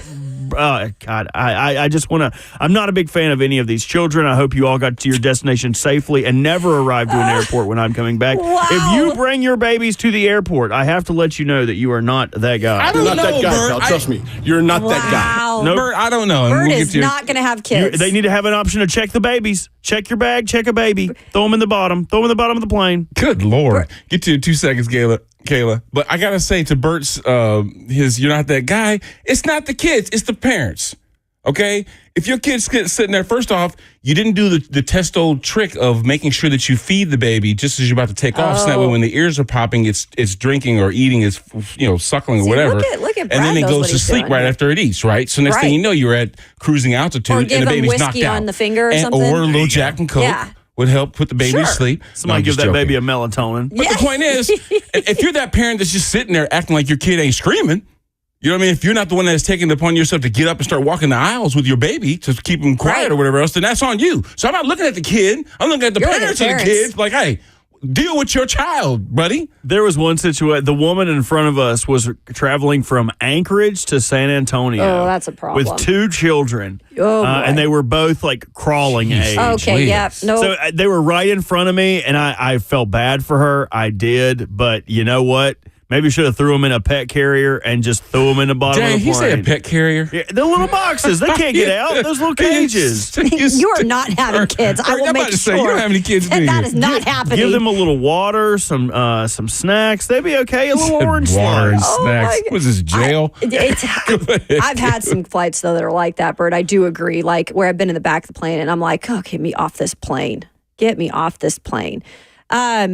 So mine happened at the College World Series, you guys, this weekend. It was Florida and Texas A&M going late into the night because they had like a 4-hour weather delay. Right. And so late in this game, it was like, I think it ended at 1:15 a.m. actually. So not far before it ended, there were some chirping Texas A&M fans that clearly had too much to drink and kept drinking throughout the night and into the morning at this point.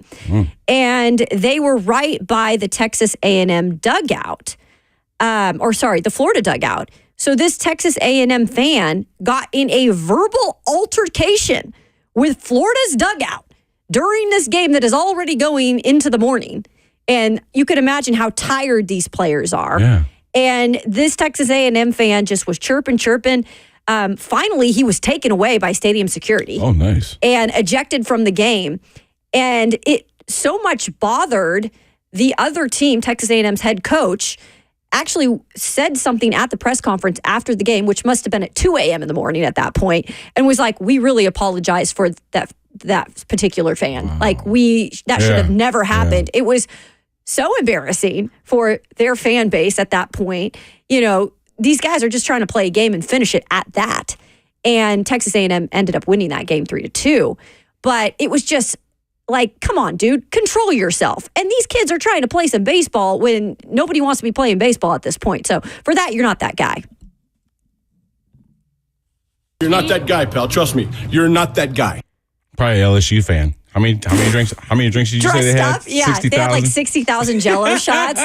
Real quick, let's go out to Phil in Franklin with You're Not That Guy, and then we'll get to Micah coming up after the break. Phil, what you got? Good morning, folks. And look, Pop, I'm all with you. It's parents. But anyway, I get up real early in the morning and I go work out. It's dark by the time I'm driving to the gym. And in my neighborhood, there are two people that I call them the Cyclops. Because they put these lights on the top of their foreheads that are brighter than the brightest diamond. And you're like, you know what? Look, you should be able to see me from 2 miles away because there's no street lights in my neighborhood. But they blind me. Yep. And so I've started brightening them. So for those people, you're not that guy. You're not that guy, pal. Trust me. You're not that guy. That's great, Phil. That is great. And I know exactly what you're talking about. Some runners use that early on in the morning. But they're like those bright flashlights that they just like blind you if you look directly at them. Listen, my wife's a walker. She walks our neighborhood all the time. Yeah. And she brings a flashlight with her. Yeah. And I understand that. She doesn't turn it on until someone is coming at her that doesn't see that she's walking on the sidewalk. Then she turns the flashlight on right in the face. Get out of my way. Yeah. Well, it's not get out of my way. It's like, don't hit me. Yeah. I mean, so I understand that the Cyclops is I'm visualizing that right now. Probably just don't want to get hit by a car, but those things are pretty bright. Oh, yeah. I'm not going to say they're equivalent of a Mack truck coming your way with the bright lights on, but they're definitely bright enough, especially that early in the morning. That's the first time I've ever heard of that, You're Not That Guy. I love it. Coming up after the break, it was a big day for Bryson DeChambeau. And guess what? You have a chance to watch him in person this weekend right here at the Grove in Nashville. We'll get to that. Plus, we'll follow up on a couple of You're Not That Guys coming up next after the break. RKW 104.5 The Zone.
Ooh, I don't think it's officially summer, but we are definitely feeling the summer temps this week. And maybe you're not able to enjoy the summer as much because of some nagging joint pain.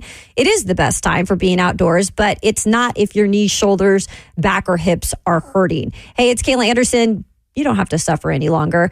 Non-surgical joint pain relief is here, and it is at QC Kinetics. You hear me talking about them all the time, but they actually do the job, right? You don't have to go in and necessarily get surgery or drugs or downtime to fix the problem. They're the leader in the nation in regenerative medicine, simply kind of using your own biologics to get the job done. QC Kinetics advanced treatments, they harness your own body's ability to restore and repair that damaged tissue so you can walk, run, hike, play golf, whatever you want to do pain-free. Their advanced protocols have enabled tens of thousands of patients and listeners to reclaim their mobility back. So stop putting it off. Take action now and live your best life again. You can call them, QC Kinetics, for a free consultation at 615-249-4024. That's 615-249-4024.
Welcome back into RKW. A lot of people calling in with You're Not That Guy this morning, so much so that we've got to follow up a little bit before we get to Bryson DeChambeau winning his second U.S. Open championship. So let's go straight to the hotline.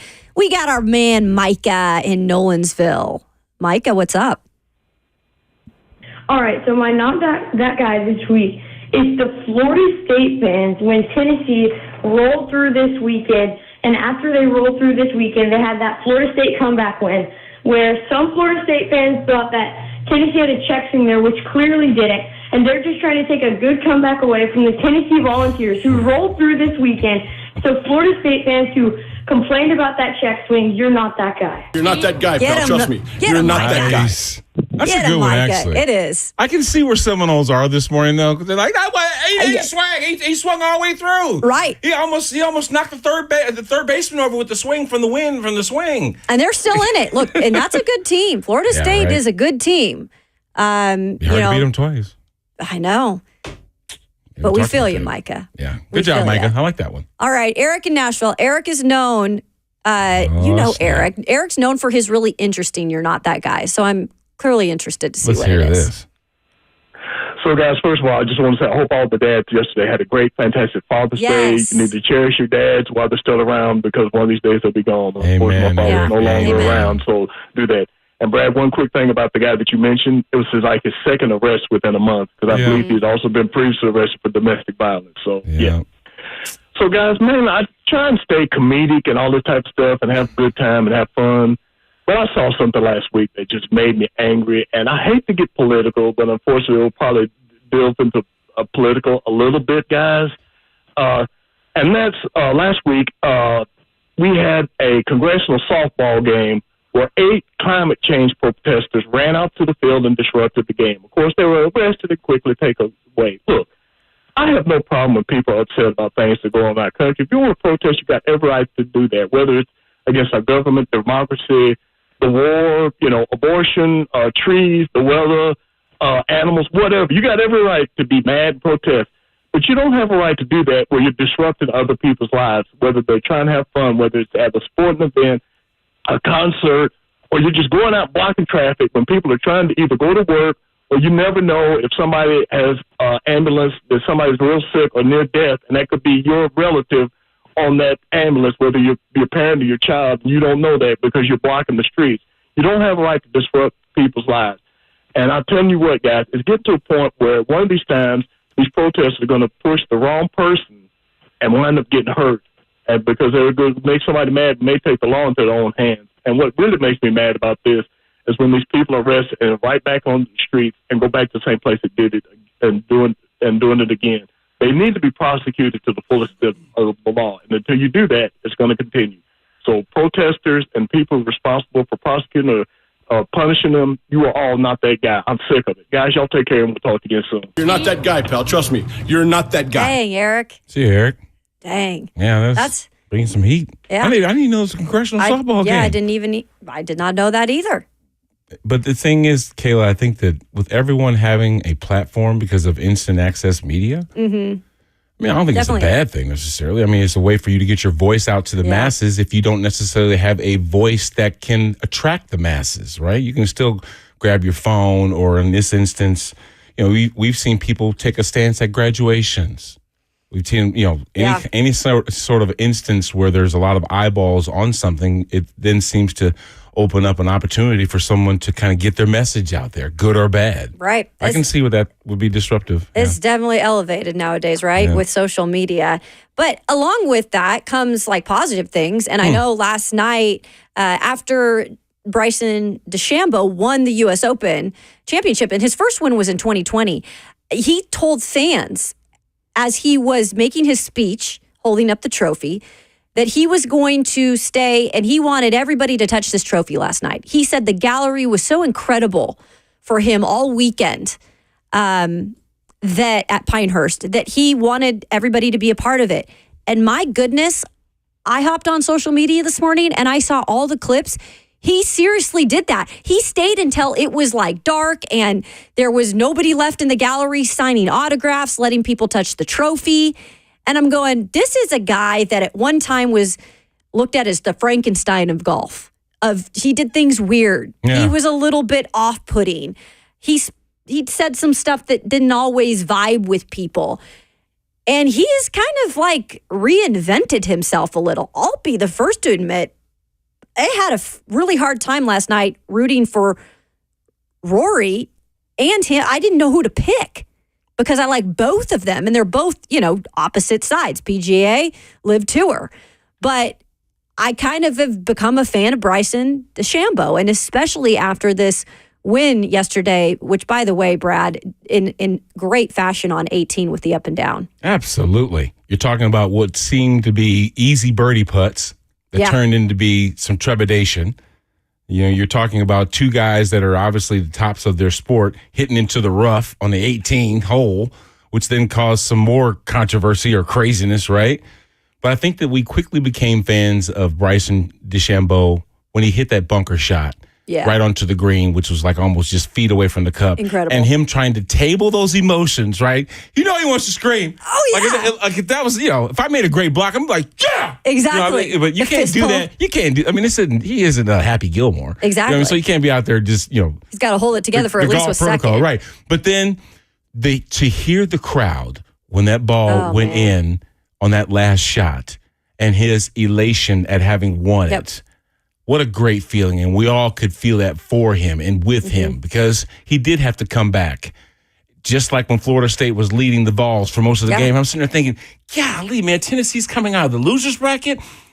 It shouldn't be okay. It'll be okay. It'll be okay. I bet you he was thinking the same thing as Rory McIlroy held the lead going on the last few holes. And all of a sudden, Rory's thing starts coming off the rails. And you're thinking, here's the door opening. And bam, we have an exciting finish. And it wasn't Tiger's name that was leading the headline. What a great situation for golf. And it was 25 years earlier that Payne Stewart, a guy that also went to SMU as DeChambeau did, tragically died in a plane accident shortly after that. But yeah, it was 25 years earlier that happened in a weird fashion with Wilkerson, a very similar duel. Yeah. So it was really cool for him, who was wearing the pin on his hat all weekend, to give some respect to the late, great Payne Stewart as well. All right, coming up after the break. So a wide receiver right here from Tennessee finally decides, I'm going to stick with signing my franchise tag. That's right. T. Higgins, he gets it done, reportedly. And we'll get into that, what it means for the wide receiver market and the Tennessee native. That's coming up next on RKW here on 104.5 The Zone.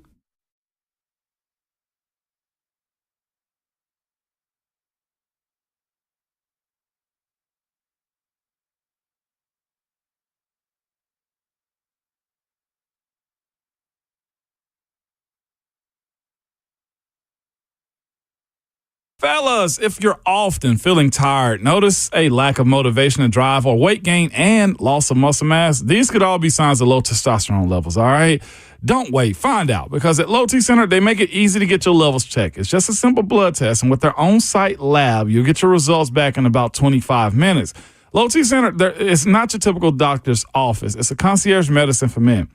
Their physicians specialize in treating low testosterone with customized treatments for each patient. The experts at Low T Center have over a decade of experience helping patients achieve life-changing results, and most health insurance is accepted for treatment. And they also have convenient treatment options, including physician-monitored self-inject treatments for established patients that ship directly to your home each month without the need to come in for weekly visits. Right now, at Low T Center, it's only $25 to get your T levels tested. Again, the results come back in about 25 minutes. So get back to your best. Go to lowtcenter.com to book your appointment online today. That's lowtcenter.com. Low T Center, reinventing men's healthcare.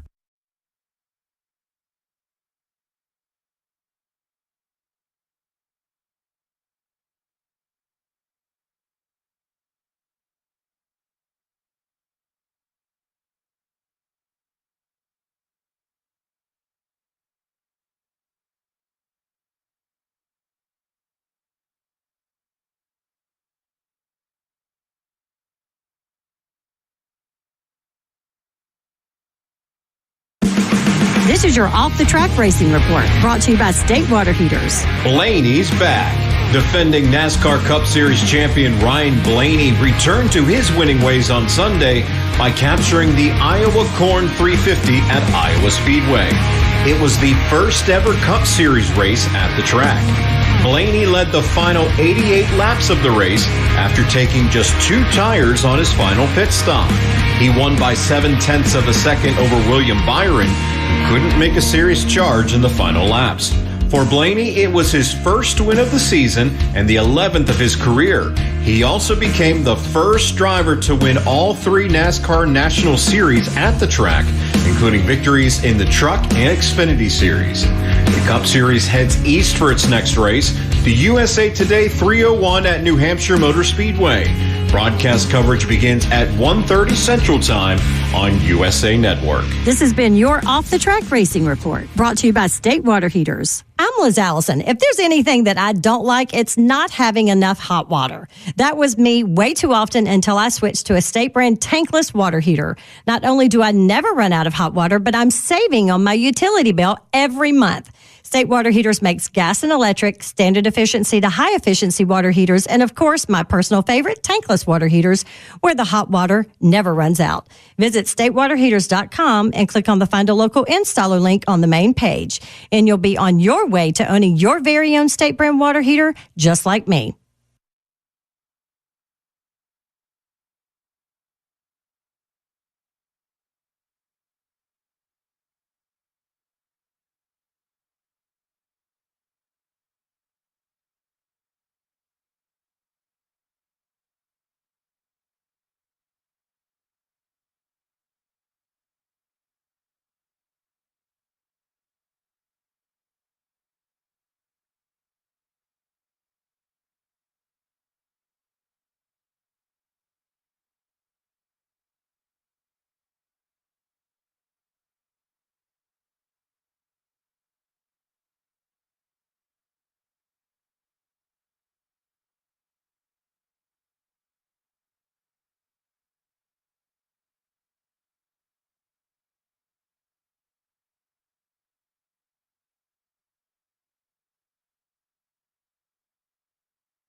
#803 There it is, right on the dot. Good morning. From the 104.5 The Zone Studios, I am Robert Walsh. Tennessee baseball moving to 2-0 over the weekend. College World Series for the first time in program history. 2 big wins. 6-1 over North Carolina last night, scoring 4 runs in the bottom of the ninth to defeat Florida State in walk-off fashion 12-11 on Friday night. The Vols are the second team in NCAA history to have 4 players with 20 or more homers. Tennessee has never had one player hit 20 or more homers in a season prior to this year. The Vols have 177 of those, including 4 in the College World Series. A little bit of news in the NFL as T. Higgins has signed his franchise tag. By signing the tag, the 5th-year wide receiver is now expected to be at training camp. The latest development coming 2 days after the Bengals concluded their 3-day mandatory minicamp. Higgins has missed the entire offseason program while the tag remained unsigned. And June 26th, make sure you got plans to be at Game Terminal for RKW. Plenty of food, drinks, and games that you can beat Ramon Foster in. Mario Kart, Galaga, whatever your flavor is. Just make sure you be there. For all your foundation repair and waterproofing needs, visit USSTN.com. Breaking news at once on your home for the Titans and the Vols. This is 104.5 The Zone.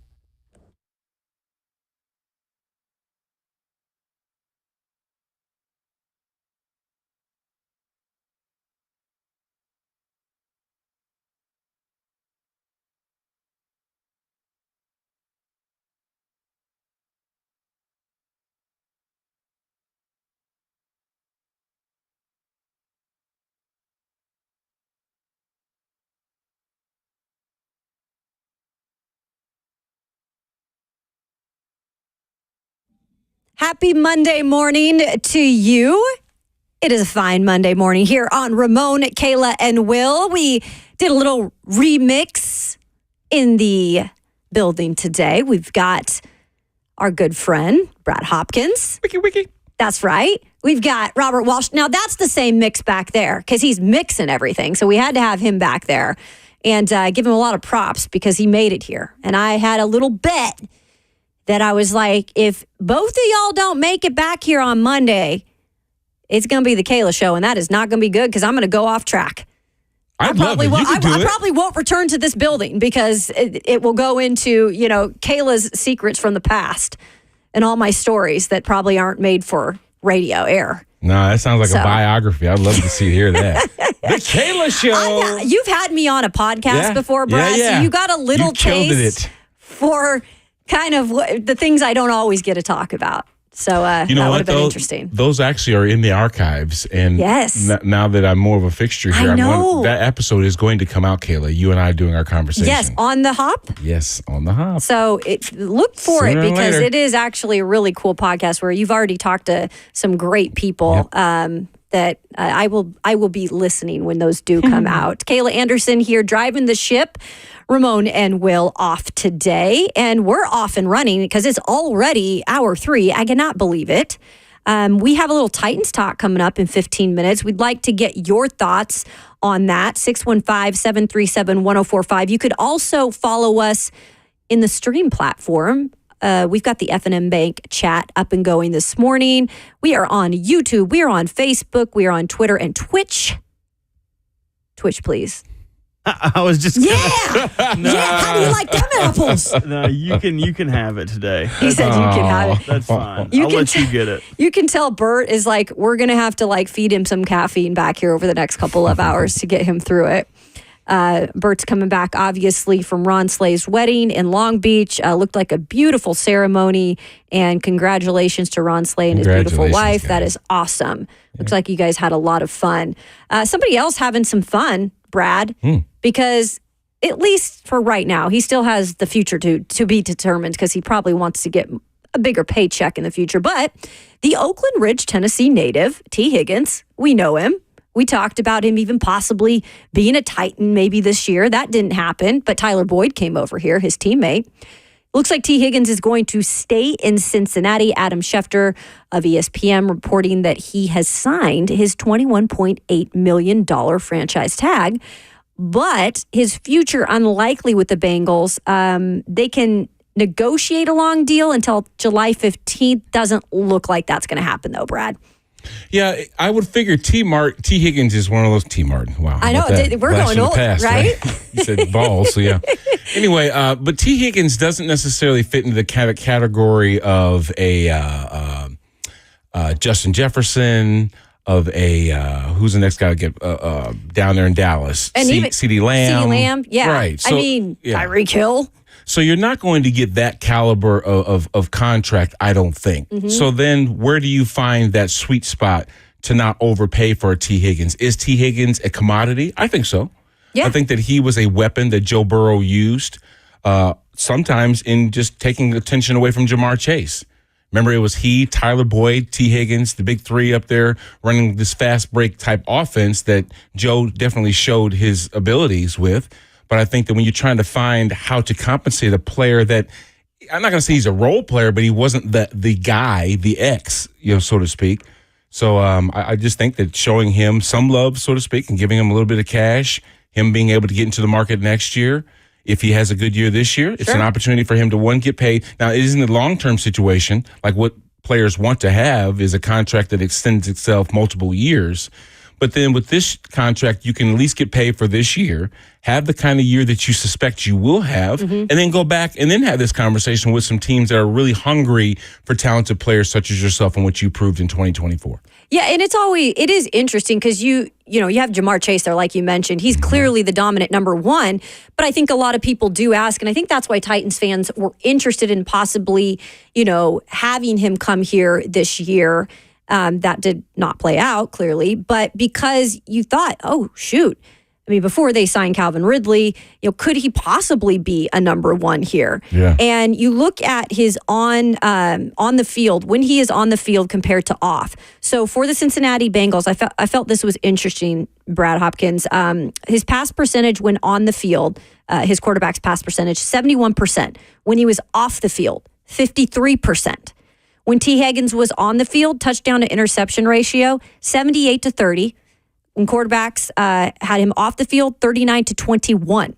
And total QBR for those QBs that were on the field with him, or when he was on the field, 56 on, 47 off. So clearly he can be a big part of an offense and help out the quarterback in many ways. Like you said, if it's not Jamar Chase, that's, he's going to be the targeted one. So that leaves, in some ways, him open sometimes.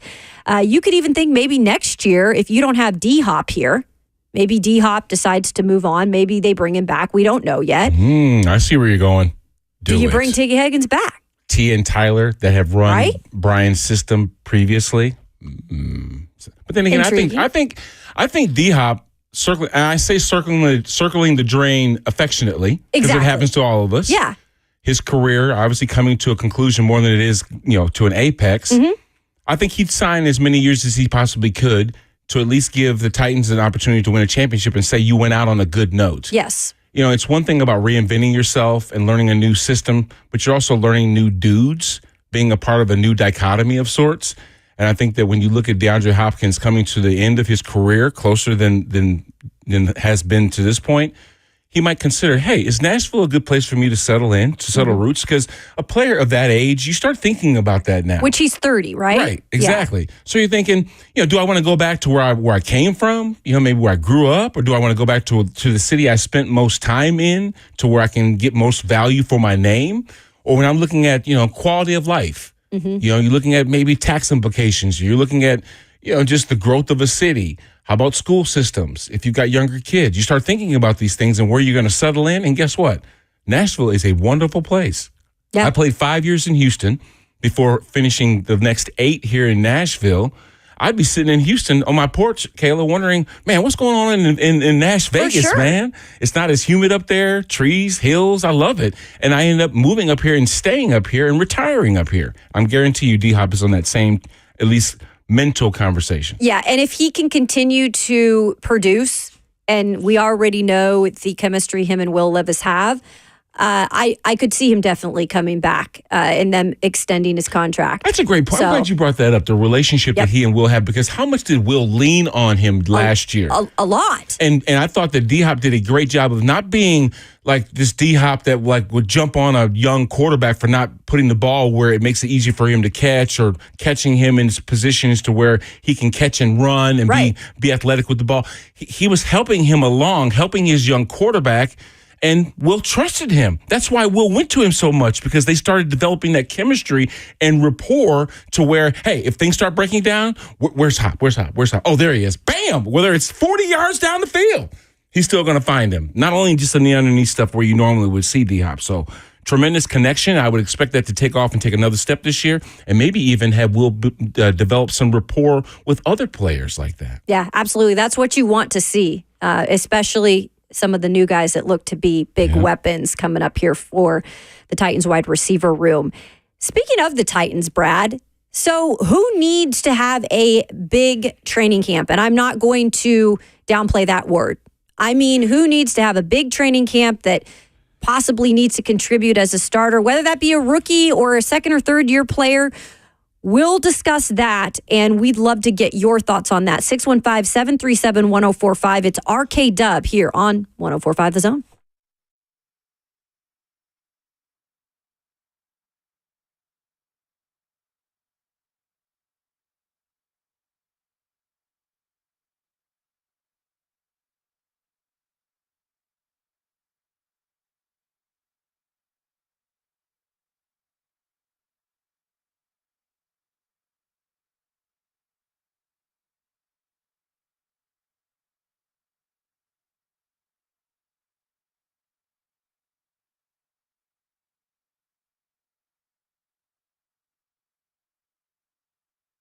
Fellas, if you're often feeling tired, notice a lack of motivation to drive, or weight gain and loss of muscle mass, these could all be signs of low testosterone levels, all right?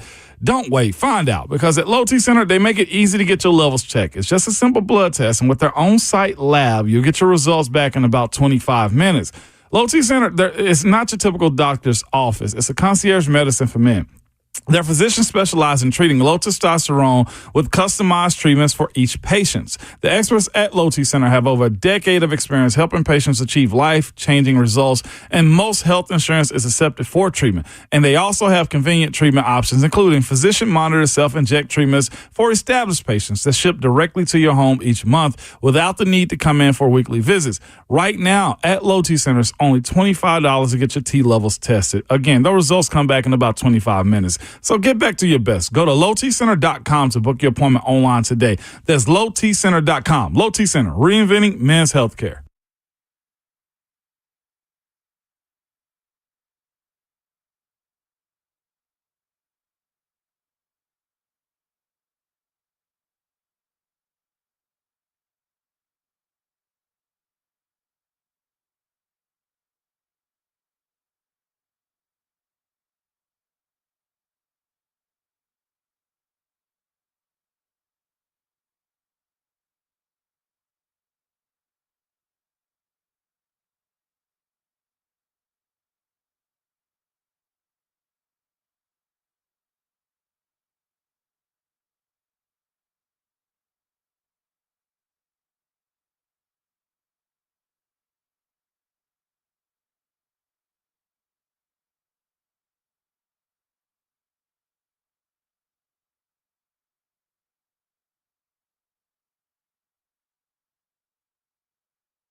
Welcome back into Ramon, Kayla, and Will. It's Monday morning. We're feeling good because the sun is out. I actually see a little bit of a breeze with the trees that I'm looking at here. So hopefully you're enjoying your Monday, and hopefully we've gotten you off to a good start. Kayla Anderson, Brad Hopkins in today, and let's have some fun with this. Let's do it. And I haven't gotten to talk a lot with you about Titans since OTAs and mandatory minicamp because you've been doing the stuff on the afternoon show, which we've loved every minute of it and love your insight. So now I want to bring it here and ask you and ask fans out there the question, who needs to have, after you've seen OTAs and mandatory minicamp, who needs to have a big training camp for the Tennessee Titans? And I'll start with you. We'll open up the phone lines as well, 615-737-1045. T-Sweat, listen, let's talk. I'm bringing your name up in this discussion because you haven't participated much since the rookie OTAs when all you young puppy dogs came in and tried to get yourself acclimated with the speed of the game. I dig it. You were the only player that didn't weigh in at the combine.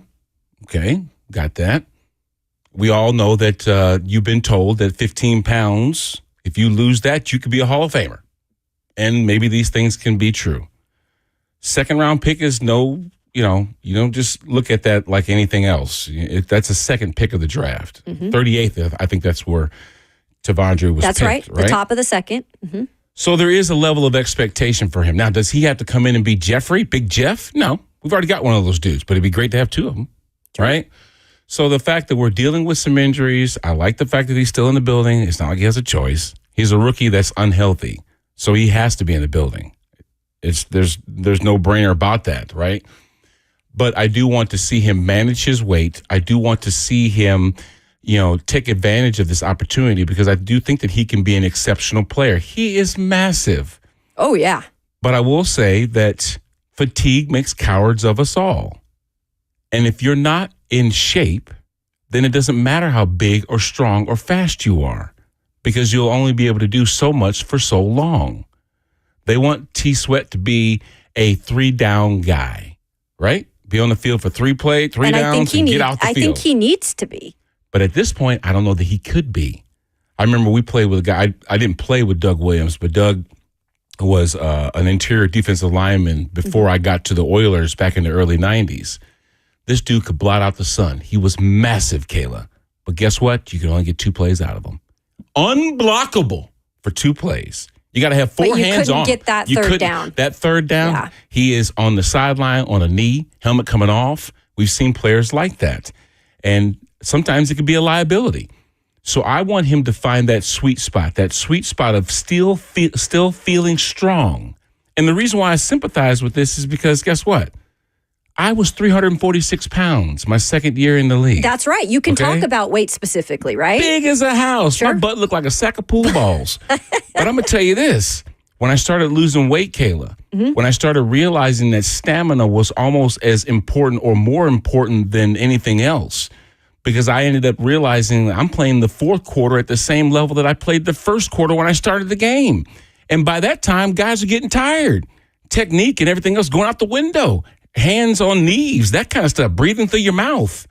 Like in a boxing match, guess who wins? Sure, it is the guy that lands the most punches, but it's the guy that has the most stamina, that can lay those punches and avoid the ones that are going to put him on the canvas. So I think that if Tavondre is able to understand and manage being in shape and still finding that ability to be strong, take on double teams, collapse the pocket, which is what we heard Denard Wilson talk about, right? Denard Wilson says the most important positions are the B-gap rushers. Because guess what? If that quarterback doesn't have a place to step up to in the pocket to deliver the ball because the center is getting pushed back into his face, we saw that last year, right? Then that can be a problem. And that's where Jeffrey Simmons and Tavondre Sweat could definitely be an advantage. Let Arden Key and those kind of guys feed off the edge. Let L'Jarius take away his section of the field, pressing their best receiver, that kind of stuff. But it can't happen if Tavondre is on the sideline because he's exhausted. So let's find that sweet spot. Let's find, your way to stay on the field after you get healthy. No more soft tissue injuries that come. No more adding more weights to your joints because that happened to me too. When I got too much weight hanging on the joints, then guess what? Things start to feel, more problematic. You tend to maybe pull some hamstrings or tear a joint or two because your body's just way too big at this point. Find that sweet spot, dude, that you can still be effective, and we'll see what you got. So I'd say T-Sweat for me is a guy that needs to step up and show us that, hey, not only are you worth the 38th pick of the draft, but you can be like most people prognosticated in you being a guy that could actually be wearing a yellow jacket when it's all said and done. Yeah, and I think a lot of the questions at this point for people who have questions about him, and I'd agree, I think he needs to, first of all, he needs to be available for training camp because we have not seen him with our own eyes on the field. I think he was in that first day of OTAs. We saw photos from the Titans. After that, he was not on the field. And they have said that he is dealing with a minor setback. So what that is, we don't know, right? But you hope that that's healed up and that he has to be out there. That this is a second-round pick, high second round, that you already had question marks about. And whether that be the weight or some of the stuff he did off the field, they took a chance on him. So much so that they went down a second time and made sure that they really knew what player they were drafting to their team if he fell to them at that spot. And so I think it's something they're going to do everything they can to make sure this guy succeeds, but he has to do a lot of it himself. And so I believe that he can. He just has to get whatever little thing is bothering him in check. And he's got to be ready to go. Once training camp starts, that's go time. Yeah. Like, you could say that better than anyone. So there's no, pause button. Timothy Howell in the F&M Bake chat on YouTube says that, Brad, bro, that's easy. I want to see Cedric at linebacker show out. I dig it. And he also said that he's a big guy and he pushes 300 pounds. And he agrees, but we need skill. Skill's an obvious thing. Mm-hmm. You would assume that playing in the National Football League, you have some moniker of skill, right? But it doesn't matter what kind of ability you have if you're not available, to be on the field and do all this stuff. I get it. I totally dig it. But I could say that J.C. Latham will be an obvious situation that you need to watch, right? Because of the problems that they had protecting the quarterback last year. So that, to me, is an obvious no-brainer. But a number 2 pick, a guy that's not necessarily in the spotlight of sorts because he wasn't the first pick taken, and a guy that's side saddle with a dude that's already got the defensive line on check, and that's Jeffrey Simmons. He'd just be an addition to what Big Jeff's already been doing. Mm-hmm. But I still want to see, just like you mentioned, and all those things that you laid out there, I want to see him perform, and I want to see him, take those steps that show that he can make that transition to the National Football League. And I think this defensive line needs him. I mean, I don't think the depth is incredible on this defensive line. It's a little unproven at this point with Danico Autry no longer here, and he was a contributor for most of the sacks last season. So, there's a lot of question marks still around it. So I really do think he needs to take that next step. A couple of things that we've gotten on Twitter. We've got right guard Sadiq Charles. We've got, obviously, Traylon Burks. So those are a couple of ones that we've had people talk about. I'm sure Will Levis, that's on everybody's list in terms of having to have a big training camp. But mine is what actually Timothy said. My person is Cedric Gray.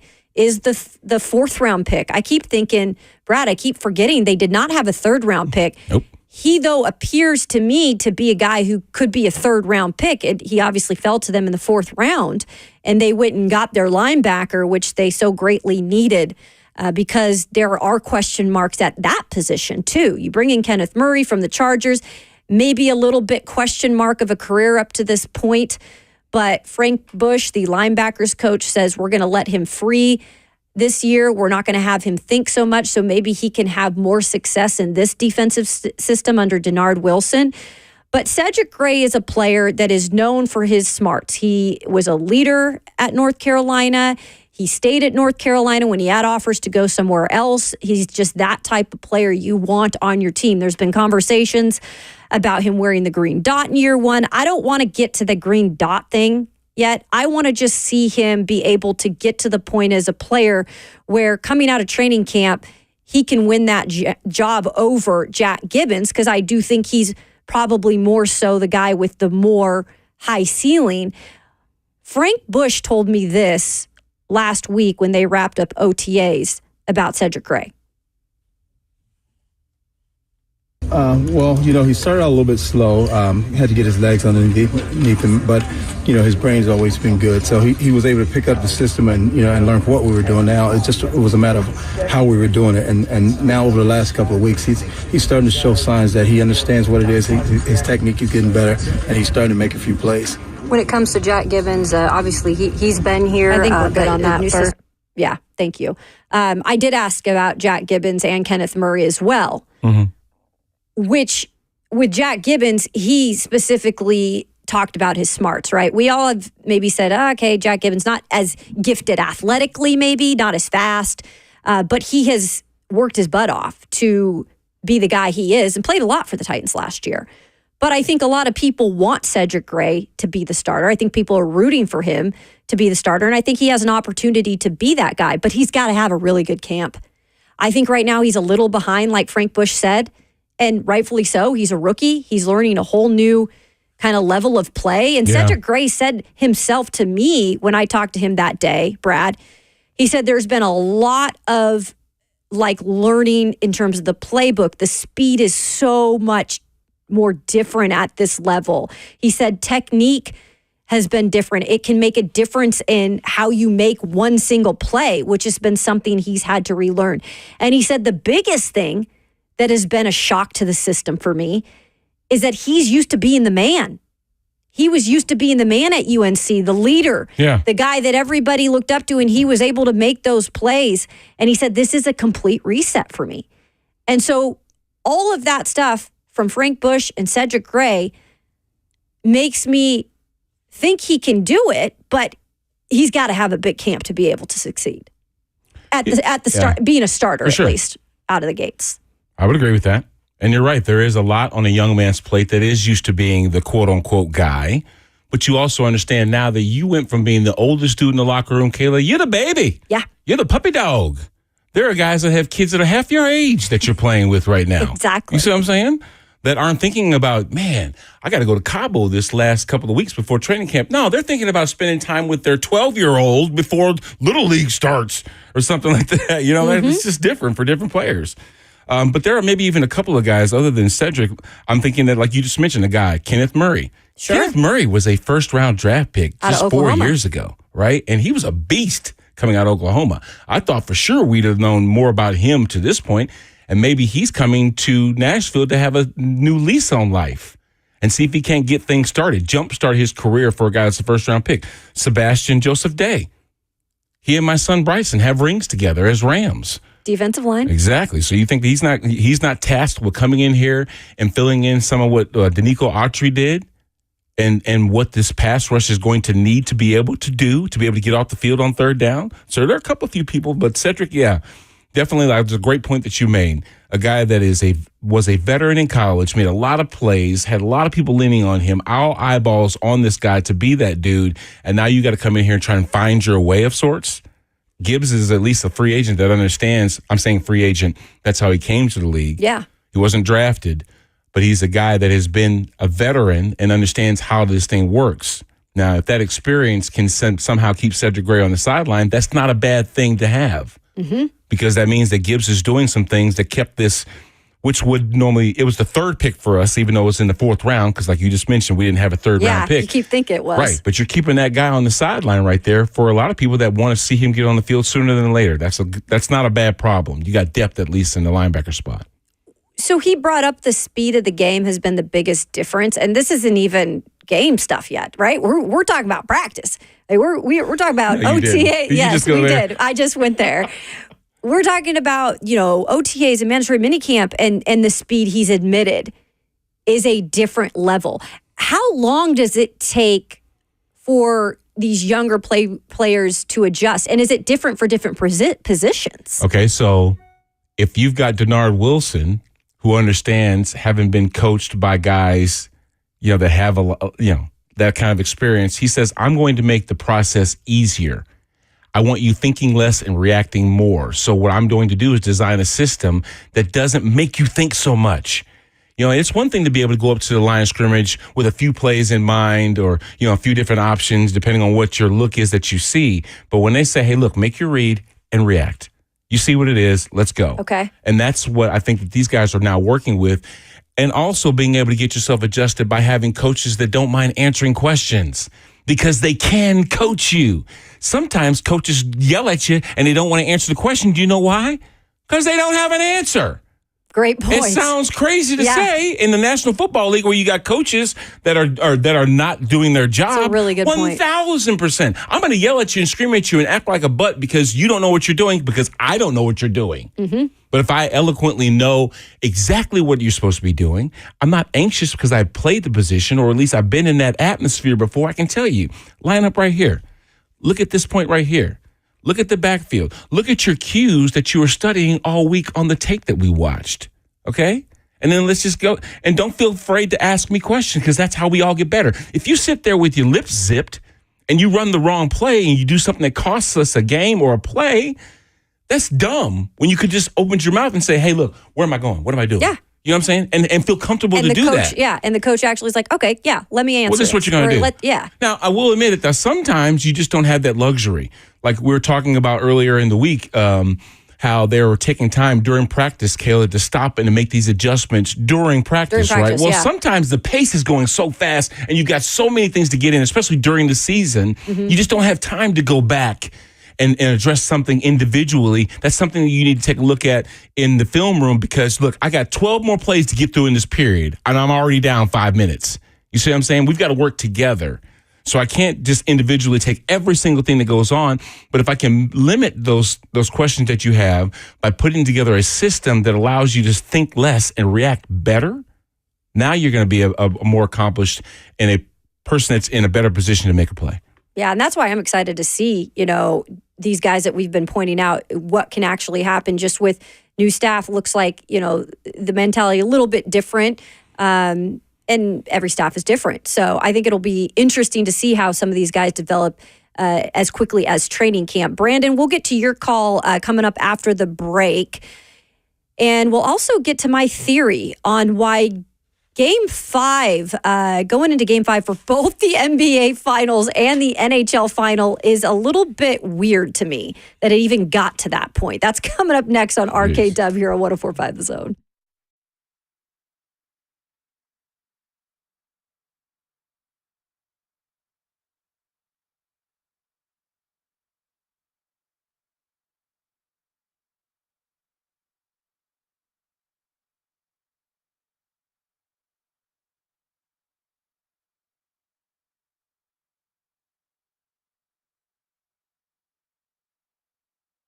Hey, what's going on? It's Will Bowling. If you're running a fast-growing business in Nashville, listen up. NetSuite's Business Grows Here event is coming to Nashville on Tuesday, June 25th. Don't miss it. Why Nashville? Well, because NetSuite knows Nashville is a hub for entrepreneurs with forward-thinking founders, a top talent pool, and pro-business leadership. You got to apply to attend the business event of the year. Business Grows Here, taking place at the Conrad Hotel on Tuesday, June 25th. You'll learn how Tennessee is paving the way for new business growth and capital, see how technology fueled by AI is shaping the way we grow and run our businesses.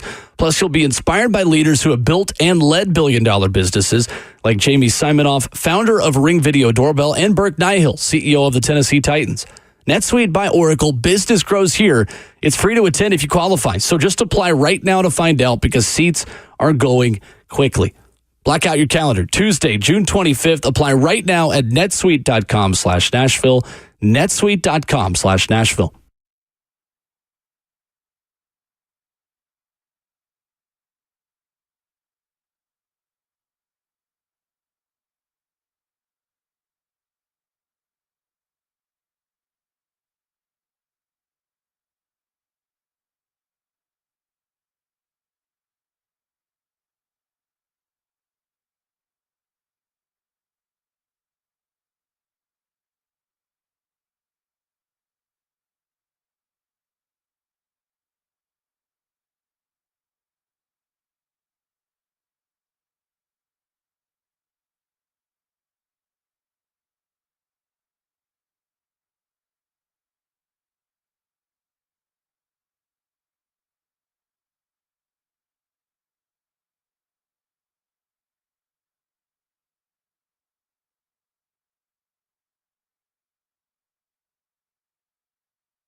Welcome back into RKW. Almost 3 hours in the books. And we've talked a little Titans here in our last segment. Who needs to have a big camp? An emphasis on the big. So let's go out to Brandon and see what he has to say in Lebanon. Hey, good morning, y'all. What's going on, Brandon? Hey, happy belated Father's Day, bud. Thank you, sir. Happy Father's Day to you, too. I appreciate it. Hey, so there's one big name that is 100% needs to be on this list, and that is Caleb Farley. Ooh. Because that is a career type of camp that he needs to have. Because, I guess you all guys know why, because, I mean, he's had the ups and downs and the injuries, and, I mean, the bug has stayed with him for so long, and then, what happened to his father, and that could be a big chip on his shoulder. But I honestly think that if he's able to have a really big camp, that, even if he doesn't get a contract with us, it could still play for him to be able to keep his career going in the NFL. So great. I appreciate it, guys. I'll hang up and listen. Thanks, Brandon. Yeah, that's a great one, Brandon. Very and look, I don't know if you don't root for Caleb Farley, I'm sorry.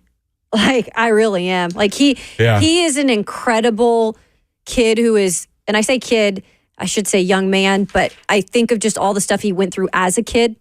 I feel like up to this point, injuries, his mom passing away, the back stuff, his father passing away. And it just, you want to root for this guy. And talking to him the week before, I think it was a mandatory minicamp, we got to talk to him.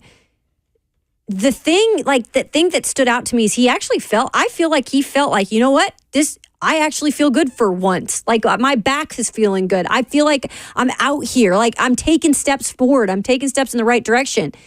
And so you do want to be encouraged by that and see what he can do. Even if it's just a special teams guy or the depth at that spot. It's a first-round pick, though. There's a lot of expectations for this guy. But at some point, I think those were lost along the way just because of the injuries that he's endured. 22nd pick into the draft, not that long ago. Obviously warrants a lot of conversation. He was only 4 picks later than Treylon Burks.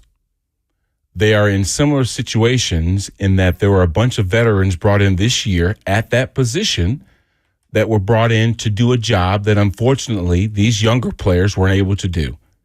We know that Caleb Farley experienced a lot of injuries, a lot of uphill battles for that young man. Denard Wilson even talked about that when he was at the podium last week for the OTAs. He's a fan of Caleb Farley. Caleb Farley has got an uphill battle and has had one.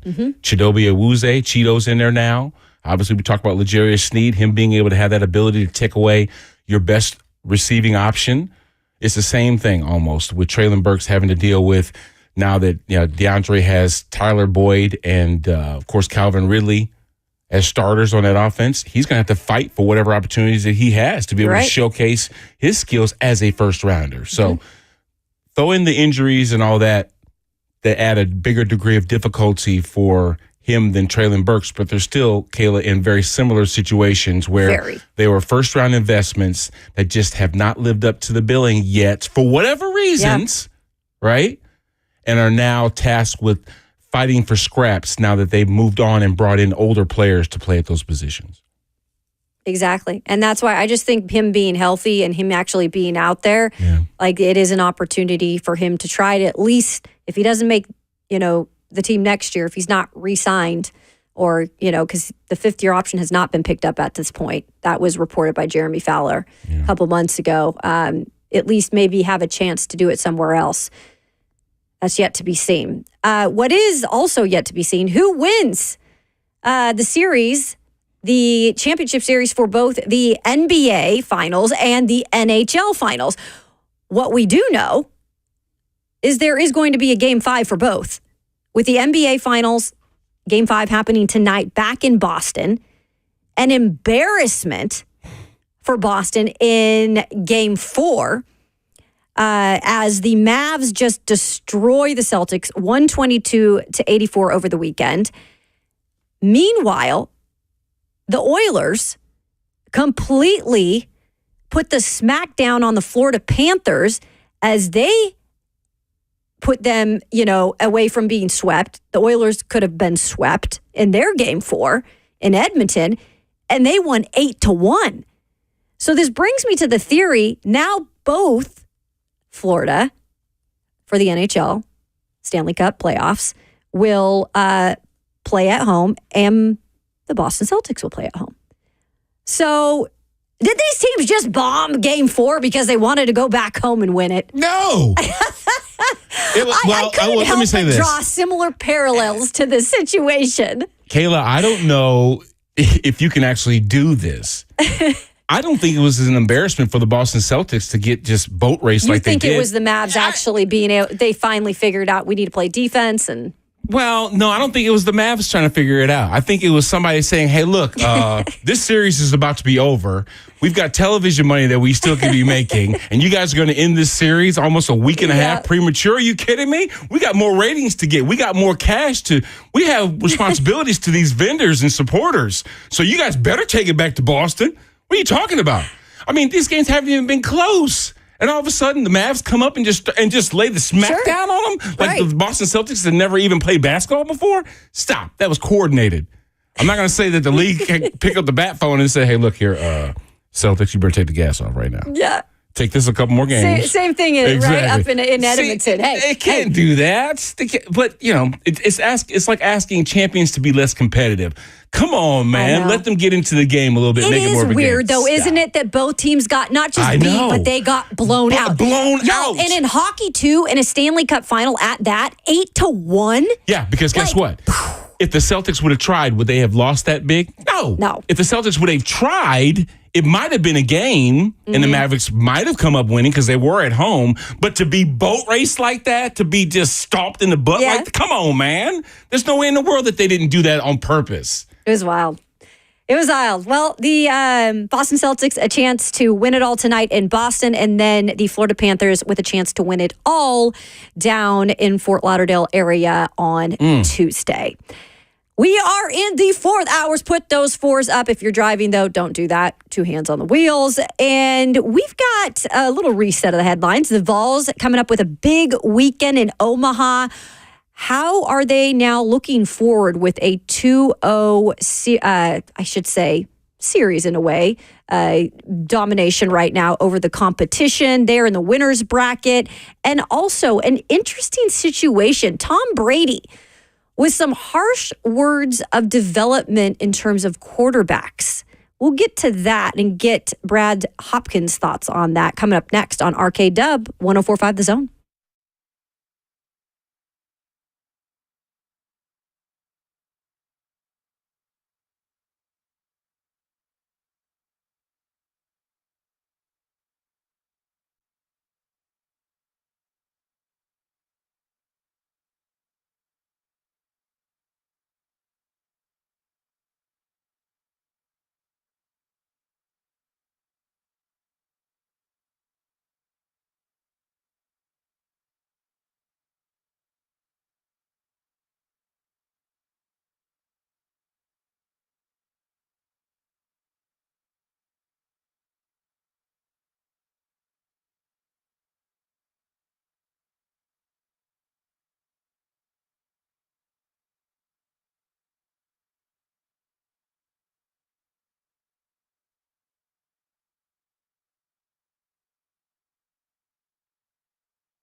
Upgrade her diamond ring this summer with no money down and 0 interest for 5 years. Don't miss the killer offer from Genesis Diamonds. 5 years, 0 interest financing. And not just on engagement rings, too. They also have earrings, bracelets, bands, colored gemstone jewelry, pre-owned Rolex watches. Buy now, pay nothing down, and spread your payments over 5 years with 0 interest. So that's $5,000 gift come out to just about $85 a month. And that luxury pre-owned Rolex Submarine or Date Just or Explorer just starts at $150 a month. This is an insane offer from the jeweler that always is finding ways to bring you more value. All GIA certified diamonds are included in this. Rounds, princess cuts, ovals, pear-shaped, cushion cuts, emerald cuts, whether you get a $5,000 diamond or a $50,000 $1,000 diamond. You can spread your payments over 5 whole years. Lab-grown diamonds are also included in this. You get the Genesis value price on everything. You can spread your payments over 5 years. But hurry, this is a limited time offer. This ends June 30th and will not be extended. Genesis Diamonds are located in Green Hills and Cool Springs. Details and more at genesisdiamonds.com.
What's going on? 902. Good morning from the 104.5 The Zone Studios. I am Robert Walsh. Tennessee baseball moving to 2-0 this weekend in the College World Series for the first time in program history with its 6-1 win versus North Carolina last night and scoring 4 runs in the bottom of the ninth, defeating Florida State in walk-off fashion 12-11 on Friday night in Omaha. The Vols are the second team in NCAA history to have 4 players with 20 or more homers. Tennessee never had more than one player hit 20 or more homers in a season prior to this year. A little bit of news in the NFL as T. Higgins has signed his franchise tag. By signing that tag, the fifth-year wide receiver now expected to be at training camp. The latest development comes 2 days after the Bengals concluded their 3-day mandatory minicamp. Higgins has missed the entire offseason program while the tag remained unsigned. And June 26th, make sure that you make plans to be at Game Terminal for RKW. Plenty of food, drinks, games to beat Ramon Foster in. We'll have your chance to win some of those tickets coming up.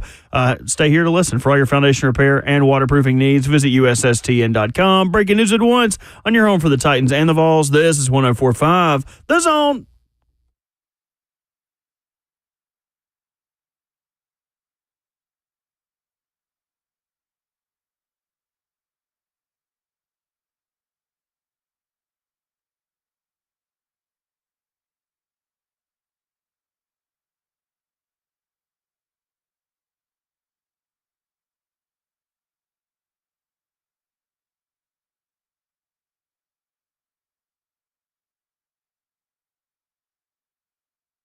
Put those fours up. It is hour 4 of Ramon, Kayla, and Will coming down the stretch on this Monday morning. Beautiful outside. Hopefully we've gotten you going this morning. Lots of great things that we've talked about. Still have John Wilkerson of the Vol Network joining us in about 20 minutes. He is at Omaha, obviously play-by-play broadcaster for Tennessee baseball. He has felt and seen it all in the last few days, and we'll get his thoughts on Tennessee's dominant 2-0 overall performance right now, getting out of the gates with 2 wins, no losses, and setting themselves up pretty right now because they will not play until Wednesday. So they are going to be rested and recovered. Alongside our Titan, our former Titan, it's Brad Hopkins. Always a Titan, Kayla. Always a Titan, I should say. Yes. And behind the glass, always. Big Bert. Yeah, just going to be Bert. He's never going to be anybody else. Robert Walsh. Hey, Robert, how good would the Vols be if they hadn't lost to Evanston? If they wouldn't have lost to Evansville and would have, if they would have had to go against East Carolina, I think they would have been more prepared for a moment like this. You know what I mean? It's not the same as beating Evansville, but they're doing all right. I'll let them slide. I did want to see, though, Bert's Pirates. I don't know if you knew this, but I was on board with Bert and his Pirates. We were kind of going up against the other two here that are Vols. I was going to go on his side on that one. He looked like the guy from Korn, though, with the He did. I'm kind of glad it happened, right? This. Where are we bringing up old stuff? I know we're bringing up old stuff. I haven't had a chance to comment on it, Bert. You looked awesome, bro. Well, I appreciate that. that. He gave a hell of a performance, too. The one thing I was looking forward to is ECU has played the Vols in one of each of the big 3 sports, football, basketball, baseball, and they lost in all of them. I thought there would be maybe some sort of get back, some sort of comeuppance, but that was not. As Dusty Rhodes says, that's not for you, baby. That's for somebody else. What would it be if Tennessee lost to ECU? I'm not trying to take shots at your school. I'm just saying, what would the world be saying if the Vols were to lose to East Carolina? BVS, I guess. Yeah, they would. Be BVS on like steroids. Yeah, but again, now this is the new pastime where we talk about what would have happened if the Vols lost, right? Instead of them blowing it. So a good place to be as a Vols fan. Nice. Yeah, really good place. And like I said, John Wilkerson coming up in about 15 minutes. We'll get into that with him. You can call in. You can give your thoughts, 615-737-1045. We had great listener participation, I should say, all day today on a Monday. Always love that. And you can get in. We're streaming live on YouTube. We're on Facebook and Twitter and Twitch. Twitch, please. There we go. Now he's ready. It's 9:06, baby. We're in this. Woke up now. Here we go. Yeah, he woke up from the long weekend. Of course, congratulations to Ron Slay, his beautiful bride, getting married over the weekend in Long Beach. Looks like everybody made it out okay.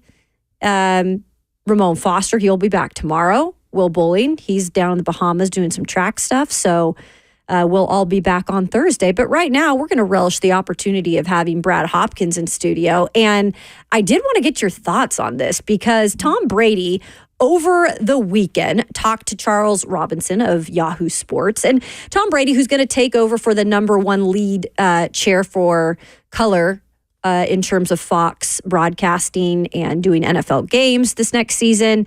We're curious to see what he's going to be like in the booth. Is he going to be the guy that is a perfectionist and we don't get to see his personality? Or is he going to be this guy that maybe he's a little critical? Because as of late, once Tom Brady retired, he's been pretty critical of some things that are out there, especially when it comes to the talk of quarterbacks. And most recently, he said to Charles Robinson of Yahoo Sports, I think that quarterbacking has gone backward a little bit in the NFL. He said, I don't think it's improved. I don't think the teaching's improved. I think maybe the physical fundamentals might be a little bit improved because there's better information out there for quarterbacks to study on mechanics. But I don't think quarterbacks are really field generals right now like they used to be. Okay, and I tend to agree with that. I think that when you look at players nowadays, the young players that are asked to be faces of franchises, it's now because of the financial implication, the investment that teams have within these players to see more sooner than later. If you look at what the Atlanta Falcons did, it seemed preposterous that they would actually grab a quarterback with the 8th pick when they just worked out a deal with Kirk Cousins through free agency that would keep him in that seat handsomely for a minute, right? Why would you do that? Because that's the natural order of things. You would like to have the ability for a young player to come in and learn the nuances from older players, get himself acclimated, and then be better prepared to take over the reins when necessary. Not nowadays.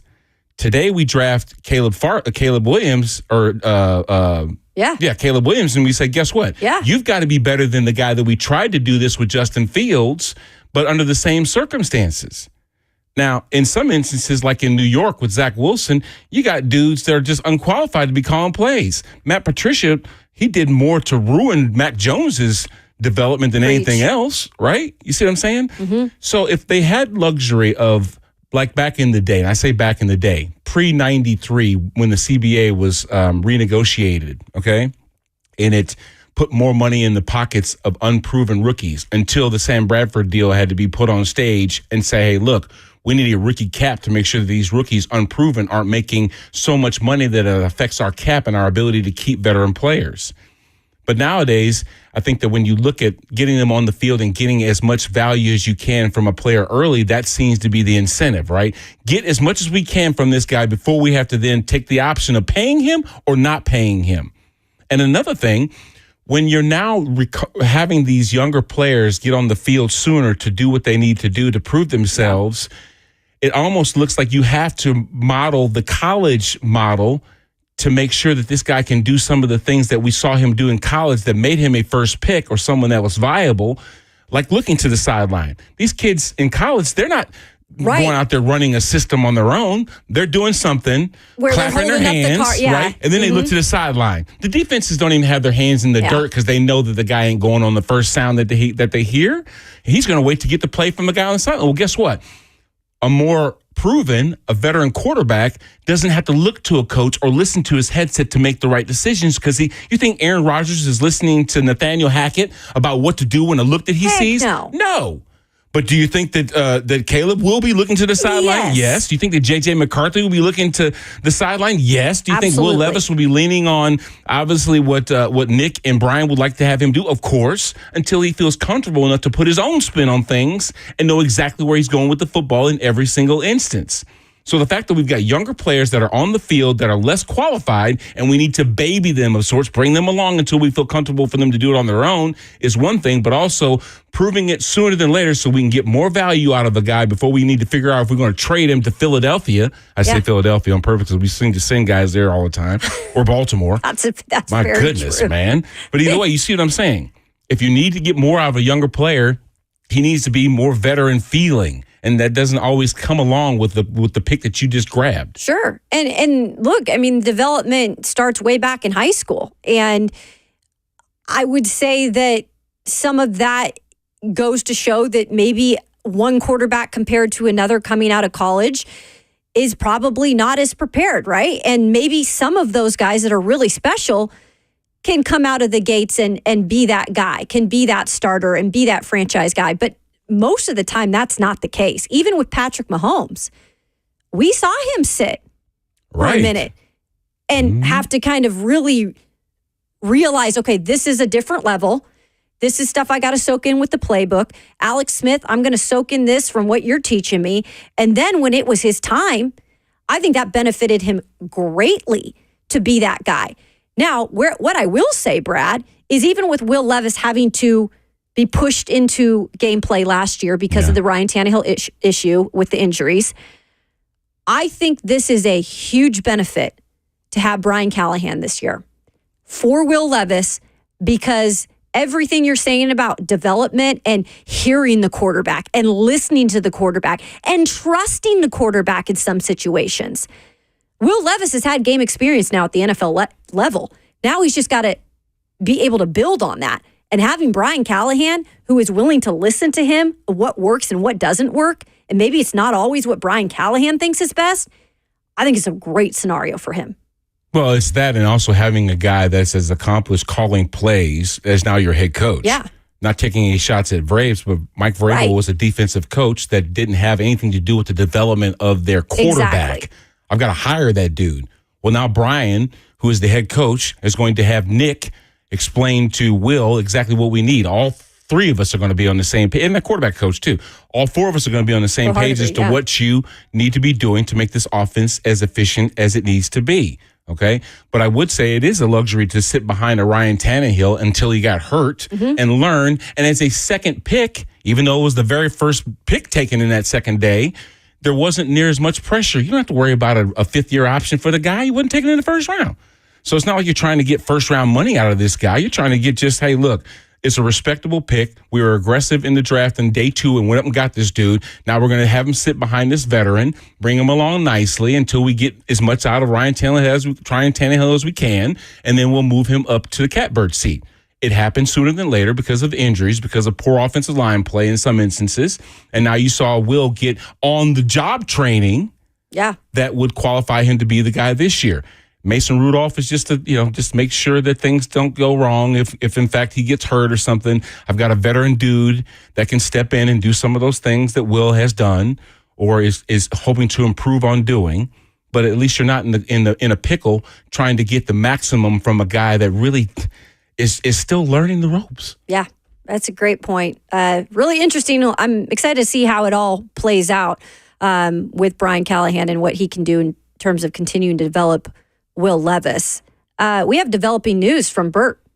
Yeah, we do. A lot of people have been asking about this since we made the announcement. How do we get tickets? I don't want to go. I don't want to go unless we can get some tickets for this thing. So if you want to be caller number 5 right now, you can win VIP passes, which include free food, gameplay, a goodie bag with drink tickets, and more. That's on us at Game Terminal. Plus, challenge our staff at pinball, classic arcade games such as Mortal Kombat, NBA Jam, Mario Kart, NFL Blitz. You name it, they've got it. It's RKW, June 26th. All you got to do right now is be caller number 5 and get some VIP tickets. But if you don't win, don't worry about it. You can go to 1045thezone.com/events and find tickets there.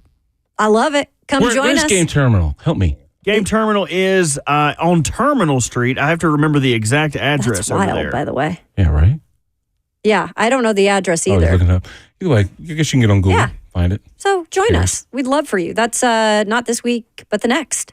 Maybe Brad will come out there and get a little battle with us. I'll kick your butt, Caleb. Right? No, I'm just kidding. Let's go. Phone lines are lighting up, and we've got a great guest. John Wilkerson, play-by-play broadcaster for the Tennessee Vols baseball team, is coming up next on RKW 1045 The Zone.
It's Ramon Foster here for Wesley Mortgage, man. Listen, if you've ever ran to the owner of Wesley Mortgage, Chuck McDowell, you'll know this just speaking to him. One, he's just a dude, okay? I'm going to throw that out there. But he's also just a local Nashville native, man. He cares about this community and is always proud to serve it. If you've ever been inside a Nissan Stadium, you know this. Chuck reinvests in the people in the places that make Nashville such a wonderful place, all right? While other mortgage companies are downsizing, Chuck McDowell and the Wesley Mortgage team, they are rapidly expanding in Nashville, keeping people working in the career that they love, and they would love to have you join their team. Chuck and his leadership team at Wesley Mortgage have a support system in place to help you succeed in the mortgage business, ensuring your loans close on time, making sure you get paid, and giving you back the time to build your business and bring back the fun to the mortgage profession. With unique networking opportunities with the Tennessee Titans and the Music City Grand Prix, they make closing deals and building relationships fun again. So if you're in the mortgage industry and you're tired of the grind, tired of the pressure, and just tired of micromanaging everything to make sure your clients get handled, then you owe it to yourself to go to whywesley.com.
Welcome back into Ramon, Kayla, and Will on this fine Monday morning. Kayla Anderson, Brad Hopkins, Bert Walsh behind the glass, and we have a great guest in right now, John Wilkerson, WNML, also voice on the Vol Network. He has been in Omaha for the past several days, and oh, how it has been so sweet, John. Just paint the picture for me. What has it been like with y'all in Omaha with the Vols? Well, Kayla, Ramon, great to be on with you, and it has been a magical start. In fact, this is Tennessee's 7th trip to the College World Series. It's the first time in the history of the program, going back to 1951 when they finished runner-up to Oklahoma. It's the first time they've ever been 2-0. And so this is uncharted territory, and the way they got there is just amazing because the run in the 8th, as you're down 4 against Florida State, and then 4 in the 9th, not just to tie, but to walk it off. I think that you guard against hyperbole. I think it was the biggest win in the history of Tennessee baseball. When you consider all that was at stake, all that was on the line, and the fact that they're now in this position after beating Carolina last night, I think that becomes the biggest victory ever for the Big Orange. Yeah, that well said. And it is incredible, too, the two different types of wins they got, right? Because you just talked about the one on Friday, and then the 6-1 win over UNC last night, maybe not in their regular fashion of scoring a ton of runs, but obviously a great outing by Drew Beam, who's from right here in Murfreesboro, and then some really amazing defensive plays by the Vols last night. For sure. And you're exactly right. I mean, and that's one of the things that's been a staple for this team. It hasn't just been a consistent formula that if it didn't come to pass, they weren't going to win. I mean, last night they notched their 57th win. That matches what the team in 2022 did, so it matches the program best. But they've lost 12 games. They haven't lost back-to-back games since March, that first weekend of SEC play against Alabama. But they've done it where pitching set the tone. They've done it, of course, where the bats have ruled the day. But then you also have defense that was also a huge last night because, wow, if there's ever a play that typifies just the spirit of this team, it's Hunter Ensley just crashing headlong into center field, leaving eye black on the pad on the center field fence. I just think that this team looks at exactly what the situation calls for, and they've done so well in just meeting that particular need. He is John Wilkerson joining us here on the show talking Vols baseball. And I'm going to tell you what, John, them coming back Friday against the Seminoles, I just want to get your perspective on what you thought that might have done for their psyche, having had to fight their way back into a game that could have sent them into the loser's bracket. Yeah, and I think there was a comfort that was there, even though there was a nightmarish top of the third where they go from leading 4-1 to then trailing 7-4. A 2-run home run the next inning makes it a 9-4 score, and yet this is a team that doesn't panic. They know they're going to get an opportunity, and you look at Kavares Tears. He starts the comeback. They're down 5. He hits a 2-run home run that makes it a 3-run deficit. Christian Moore has a game for the ages with not only a cycle but an additional double in that 9th inning rally. He hits a home run to make it a 2-run game. But I just think the fact that they were able to stop the bleeding, and even though they ran a number of pitchers at the Seminoles, who Florida State, to its credit, just continued to find ways to score, take advantage of a misplay here or an error there, they were up to the challenge. But Tennessee eventually got to Nate Snead, who in 2+ innings, 2 1/3, did not allow a run, and that was enough to allow Tennessee to just find a way to get the bats going. So it was an all-important run they scratched in the 8th, and then it was Tears again who led off the bottom of the 9th with a triple. He scores on the first out of the inning on a sacrifice fly. Then there's another man on with a walk. Then there's a strikeout, and then Tennessee's down to its last strike in back-to-back at-bats, starting with Christian Moore, who then doubles to keep the inning going, the game going, and then Blake Burke. He went through a full count, then an additional foul ball, and found a way against the left-handed pitcher to just crush run right back through the box to tie the game. And then Dylan Dreiling, you appreciate somebody who looks at and digests a scouting report. He knew the pitcher he was facing threw only curveballs his last time on the mound. That's what he was sitting on, and that's what he delivered to left center to give the Vols the win. But I just think that there is a confidence in this team that they're going to have a chance to come back. And when you have that kind of trust that it might not be you that gets the hit, but the guy in front of you or the guy behind you, that's a pretty good place to be, as you well know. Is that something, John, you think that Tony Vitello had to remind himself from that first outing in 2022 when they're in a similar fashion, being a team that's looked at to go deep into the playoffs or make a CWS run? Do you think that that's some of the things that he learned that first go-around to let his team take over and be them on the field? Well, I kind of think that's been in place from the time he arrived. I mean, You can go back, I think, and see the start of it in 2019. You know, they didn't miss by much. I mean, I have one game of getting into the SEC tournament when they weren't expected to do anything his first year. Then the next year, they have to win the last two in Gainesville to make sure that they get a spot in the NCAA tournament. And I just think that Tony Vitello has always said from the get-go that he wanted his team to make sure that they didn't look across the other dugout and say, wow, that's an SEC team. He wanted them to know that they themselves are an SEC team and can compete with anybody.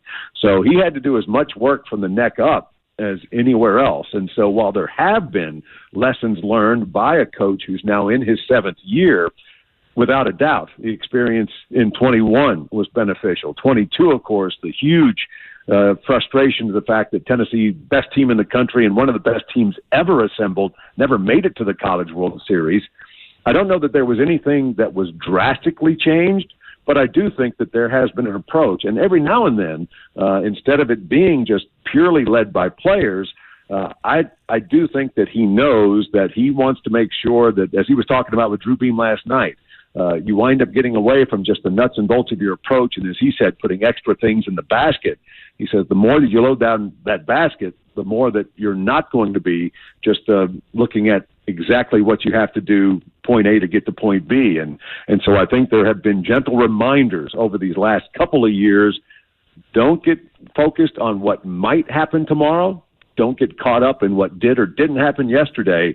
And that's what I think the strength of this team is. They don't worry about what happened. They don't worry about what could be next. They worry about taking care of what's in front of them. And that's what I think gives them the chance to shake off a 5-run deficit or a late 4-run deficit. John Wilkerson, kind enough to join us this morning from Omaha, covering the Tennessee Volunteers. So, John, speaking of Drew Beam, and he was on this show last week. What an incredible young man, first and foremost. Let me say that. Second of all, how big was it just to have that kind of a confidence-boosting performance, specifically, last night at the College World Series, when there's been a little bit of ups and downs for him in those starts over the last few weeks in terms of postseason. Yeah, that's so true, and it's been so uncharacteristic because he would get off to a great start, just like he did last night. He retired the first 11 that he faced. First base runner for Carolina was a 2-out hit in the 4th inning, but again, it was something that you just weren't accustomed to because he has been so consistent, so steady. But he would be one trip through the lineup and then go back to Evansville in the Super Regional. They got to him the second time through, and then it snowballed against Tennessee as the Purple Aces got that win to even that series that weekend. And you saw it in the SEC tournament. You saw it in the NCAA Regional against the Knoxville Regional against Indiana. And it was just something that he was able to work past. And even though there was the long delay that took place in the middle innings where one of the umpires had to be removed from the crew, I just thought that Drew was on last night. And as Coach Vitello would like to say, he pitched with intent. He was with conviction, actually. Intent is Josh Heupel's word. It's two similar coaches.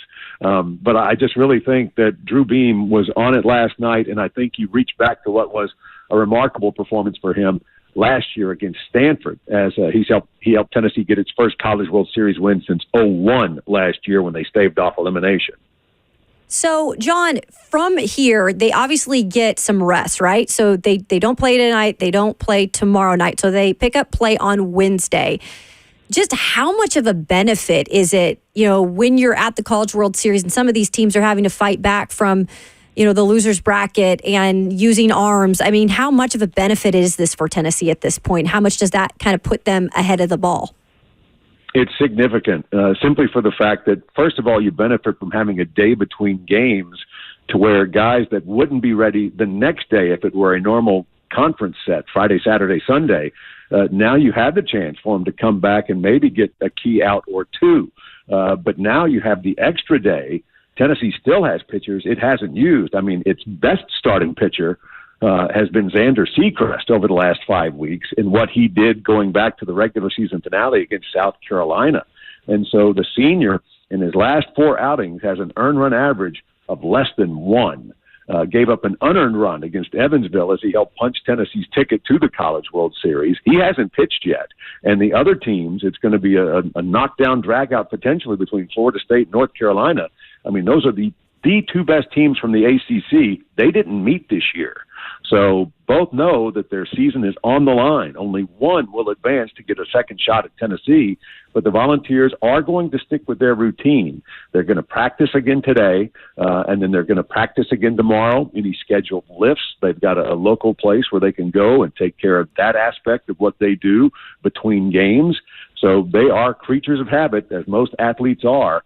They'll get a little bit of downtime, a little bit of time to themselves, but for the most part, it's going to be practice, get ready for what's next, even though you don't know your opponent yet. I just think that they're going to do as much as they can to stay within what is their normal one day to the next approach.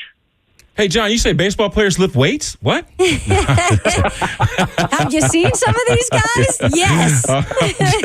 Just kidding. You did mention, John, a number of players that produced in clutch situations. I know this kind of puts you on the spot, John, but who would you say has been most clutch to this point? Well, you have the historic performance by Christian Moore. Of course. The second cycle ever in Omaha. And the only other one happened in 1956. So this ballpark literally had never seen a performance like that. I would actually lean on right fielder Kavares Tears. When you take a look, his 2-run home run, Tennessee's down 9-4 against Florida State. Big step forward, leads off the bottom of the 9th with a triple, scores the first of those 3 needed runs, the first of the 4 runs that won the game. And then last night, he drives in 4 of the 6 runs. 2-out, 3-run home run, lines it into the right field bullpen for the Tar Heels. And so that gives Tennessee, at the time, you didn't know it, but that would have been enough runs to win it. And then he comes up with an additional double to drive in another run for Tennessee to go up by 5 runs to where it's not like Carolina could load the bases and then tie the game with one big swing. So at this point in time, while there are incredible candidates to point to, I would lean with KT. John, a lot of our listeners consume the show on YouTube on the FNM Bank chat, and Taylor H. from the chat says he wants to know about the call. So did the wrist break the plane of the plates, and were we looking at basically a new lease in life once that call wasn't made? Well, without a doubt, everybody in Big Orange Country holding their breath because it comes down to 50-50. And the thing is, I thought that might have been the case, that it was going to be strike 3. Although, while it does happen, it's so rare that an appeal to a corner umpire results in the last out in a ball game. Again, it's not that it doesn't happen. I'm just saying it rarely happens. Most of the time, it'll be the home plate umpire that'll say, I don't need the help, and he'll make that call. But once they appeal, it's just pretty rare that happens. It's 50-50. It can go either way. And without a doubt, Blake Burke says he didn't go. He says, I battled, I got back in there and kept battling. And I do think that, if you were to slow it down and have the ability to look at it frame by frame, he probably went. But again, you don't have that ability when it comes to review or anything like that. And Tennessee benefited. Florida State had 2 other pitches they got to throw after that. So it's not like they didn't have a chance to make up for it. Last thing from me, John, obviously the winner of North Carolina, Florida State, advances to play the Tennessee Vols on Wednesday at 1 o'clock Central Standard Time. If you had your druthers, which would you rather take on Wednesday, the Tar Heels or the Seminoles? Well, it's always something when you play a team that knows it's got nothing to lose and everything to gain because they've been backed into a corner. I do think that right now you have to favor Florida State with just the way their offense is going. So the fact that they have that potential, I would love to see North Carolina again, and that might be pick your poison, because there's a reason Carolina's the 4 seed, the highest rated team coming out of the ACC in this postseason. So I do think that Tennessee would have a better chance of outscoring the Tar Heels in a matchup that you just look at where you go from the jump to where it could be another knockdown drag out. And without a doubt, Florida State would love nothing more than another shot at Tennessee based on exactly what we were just talking about in the check swing by Burke. So I think they would be fueled up. I think Tennessee is going to be ready for whichever team emerges. But if I had a preference, it would probably be Carolina, because I just think that Florida State can score so many runs in bunches that I think they might be the tougher out. He is John Wilkerson. An excellent job, obviously, and an excellent job today on the show. We loved all the insight. I hope you're having a little bit of time to have fun there in Omaha, too, John. Well, I'll say this. I was fortunate enough to be out here in 95 with Todd Helton and the crew, back in 01, and then back again in 05, and I'm thinking 3 trips in 11 years. That's special, and it was. 3 trips in 4 years is just out of this world. First ever back-to-back trips.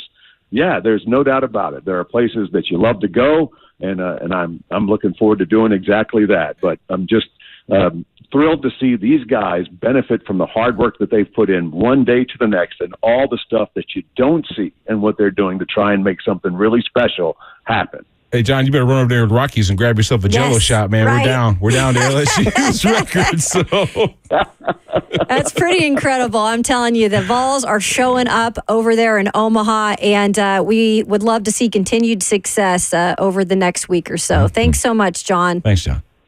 Absolutely. Sure do appreciate it. Ramon, Kayla, you guys have a great week, and I sure do appreciate the invitation. Take care, John. He even thought you were Ramon. Bert just told me in my ear, too, that he told John at the very beginning that I'm filling in for Ramon today. That's great. So That's okay. Great. He was great. Adopted Vol today. I am. Brad Hopkins. I'll be that. All right. That's it. Mike, we have the wrap up of the show coming up next. Can you believe it? Stop it already. Yeah. Time flies when you're having fun, baby. Exactly. And maybe Bert back there is giving us our flowers, too, because we made the day go by a little faster for him, maybe? Yeah. I really appreciate that. There we go. It means a lot to me. That's so sincere. He's like, get me to my bed. Exactly. We'll wrap up the show coming up next here on RKW 104.5 The Zone.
Hey, it's Kayla and Ramon for our friends at Window Nation, and everybody loves a deal, right? And Window Nation right now has a deal going for you, so you are in luck if you need new windows. Even if you're in a newer home and just realize the windows are not up to par, our friends at Window Nation will hook you up. They are extending their semi-annual sale, 50% off all window styles right now.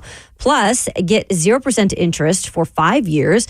And an additional bonus if you schedule an appointment in the next couple of days. No doubt about it, Kayla. But here's the thing. All Window Nation do are windows, okay? They are experts at it. They've installed over 200,000 windows last year. That's 40 times more than the average window installer, with 96% of them having no follow-up service. They have over 20,000 online positive reviews. Kayla and I wouldn't be endorsing this company if we did not trust them, okay? It's trusted by over 200,000 home owners. Kayla told you the number. You can call them at 866-90-NATION. Go online at windownation.com.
That's right.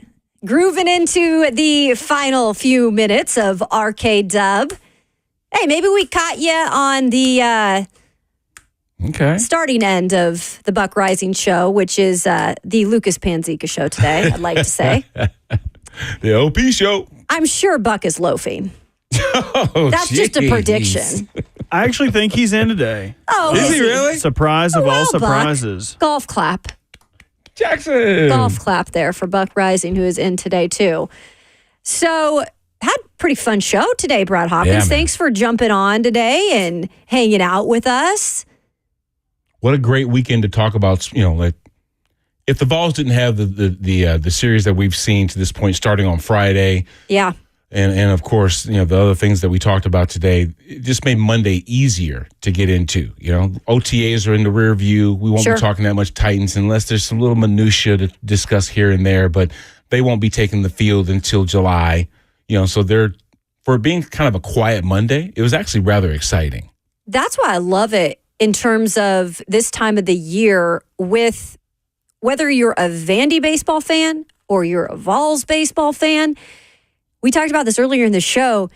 Why don't we just we can have the rivalry, but why don't we embrace both teams having successful programs? And right now, I know Vandy's not in the College World Series, and they would like to be. Maybe they get back there next season. But to have a team that is competing this far into the college baseball season, and now off to a 2-0, lead in terms of no losses. They're in the win category. They've got 2 days of rest. They've set themselves up for having a really legitimate chance to reach the final. But heck, maybe we can get Vandy and Vols back there next year. Listen, I'm just saying that Middle Tennessee has become a hotbed for baseball entertainment. I'm not saying that it hasn't always been that way, but we know the programs that Corbs has put together. These names are recognizable, playing at the next level. In the majors, right? TV's doing the same thing. Can you imagine if both of these teams hit at the same time? I love knowing that Drew Beam is from Murfreesboro. Me too. That the Kavaris is from Lewisburg. Going through Vandy's roster. These kids are growing up right around us. You know what I'm saying? And now they're playing on big stages like that. If they were both at the pinnacle, can you imagine them being in an SEC tournament to the winner then gets a good position for a regional and da-da-da-da? I mean, I can't wait for, first off, Vandy to get good enough to where they're hosting a regional again or something, and then have Tennessee come in and play. Or, just both teams are on the same caliber. It just makes it more fun to watch, more intriguing names that we recognize because we watched these kids in high school. Yeah, when you're getting these guys that are coming from your backyard, it makes a difference. And that's what I love about baseball in Tennessee that I've learned, because I've been all around the country covering baseball at all levels.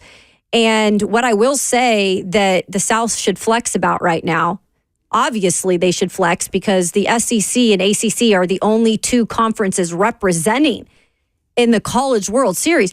That alone is mind-boggling. And I'll be the first to say I'm from the West Coast, and I'm proud to be from the West Coast. I'm not going to say anything, to take that back. But y'all are crushing us when it comes to representation in things. And the College World Series at that, because I'm a baseball fan, and I'm like, hello, West Coast, are you over there? Are you contributing? No. That's a great analogy, because I started thinking about that. Because two ACC teams are fighting for their ability to get eliminated by the Vols on Wednesday. It's incredible.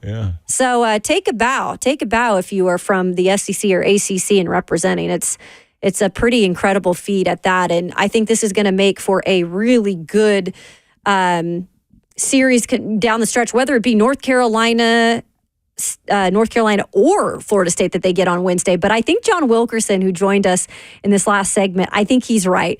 I think you probably want to face UNC before having to go back to Florida State. Because, again, Florida State, they can play that home run game with you, too. And you might be in the loser's bracket right now, depending on what that 50-50 call was. Exactly. You think about it. So it was too close to comfort playing against the Seminoles. So let's take this dirt road whooping that we just gave the Tar Heels and see if we can't back it up, right? Exactly. All right, Game 5. Who are you taking tonight? Oh, my goodness. You got the Boston Celtics. It's not even a thought. Okay, you're not going to give the Mavs any credit. Absolutely not. Nothing. They can't carry over that performance by Luka Doncic. The league said, go ahead, Boston. You can win it now. We've made enough money on TV. Go ahead and close it out. Yeah. I know. I'm taking Boston. They're going to win it at home, and then Florida's going to go ahead and win it on Tuesday. So there you go. Those are my predictions. We'll have your predictions tomorrow for whatever you want to talk about. Ramon Foster will be back. We thank John Wilkerson, though, today of the Vol Network. We thank Brad Hopkins for coming in and hanging out with us. For all y'all, take care today. Stay safe out there in the heat, and we'll talk to you tomorrow.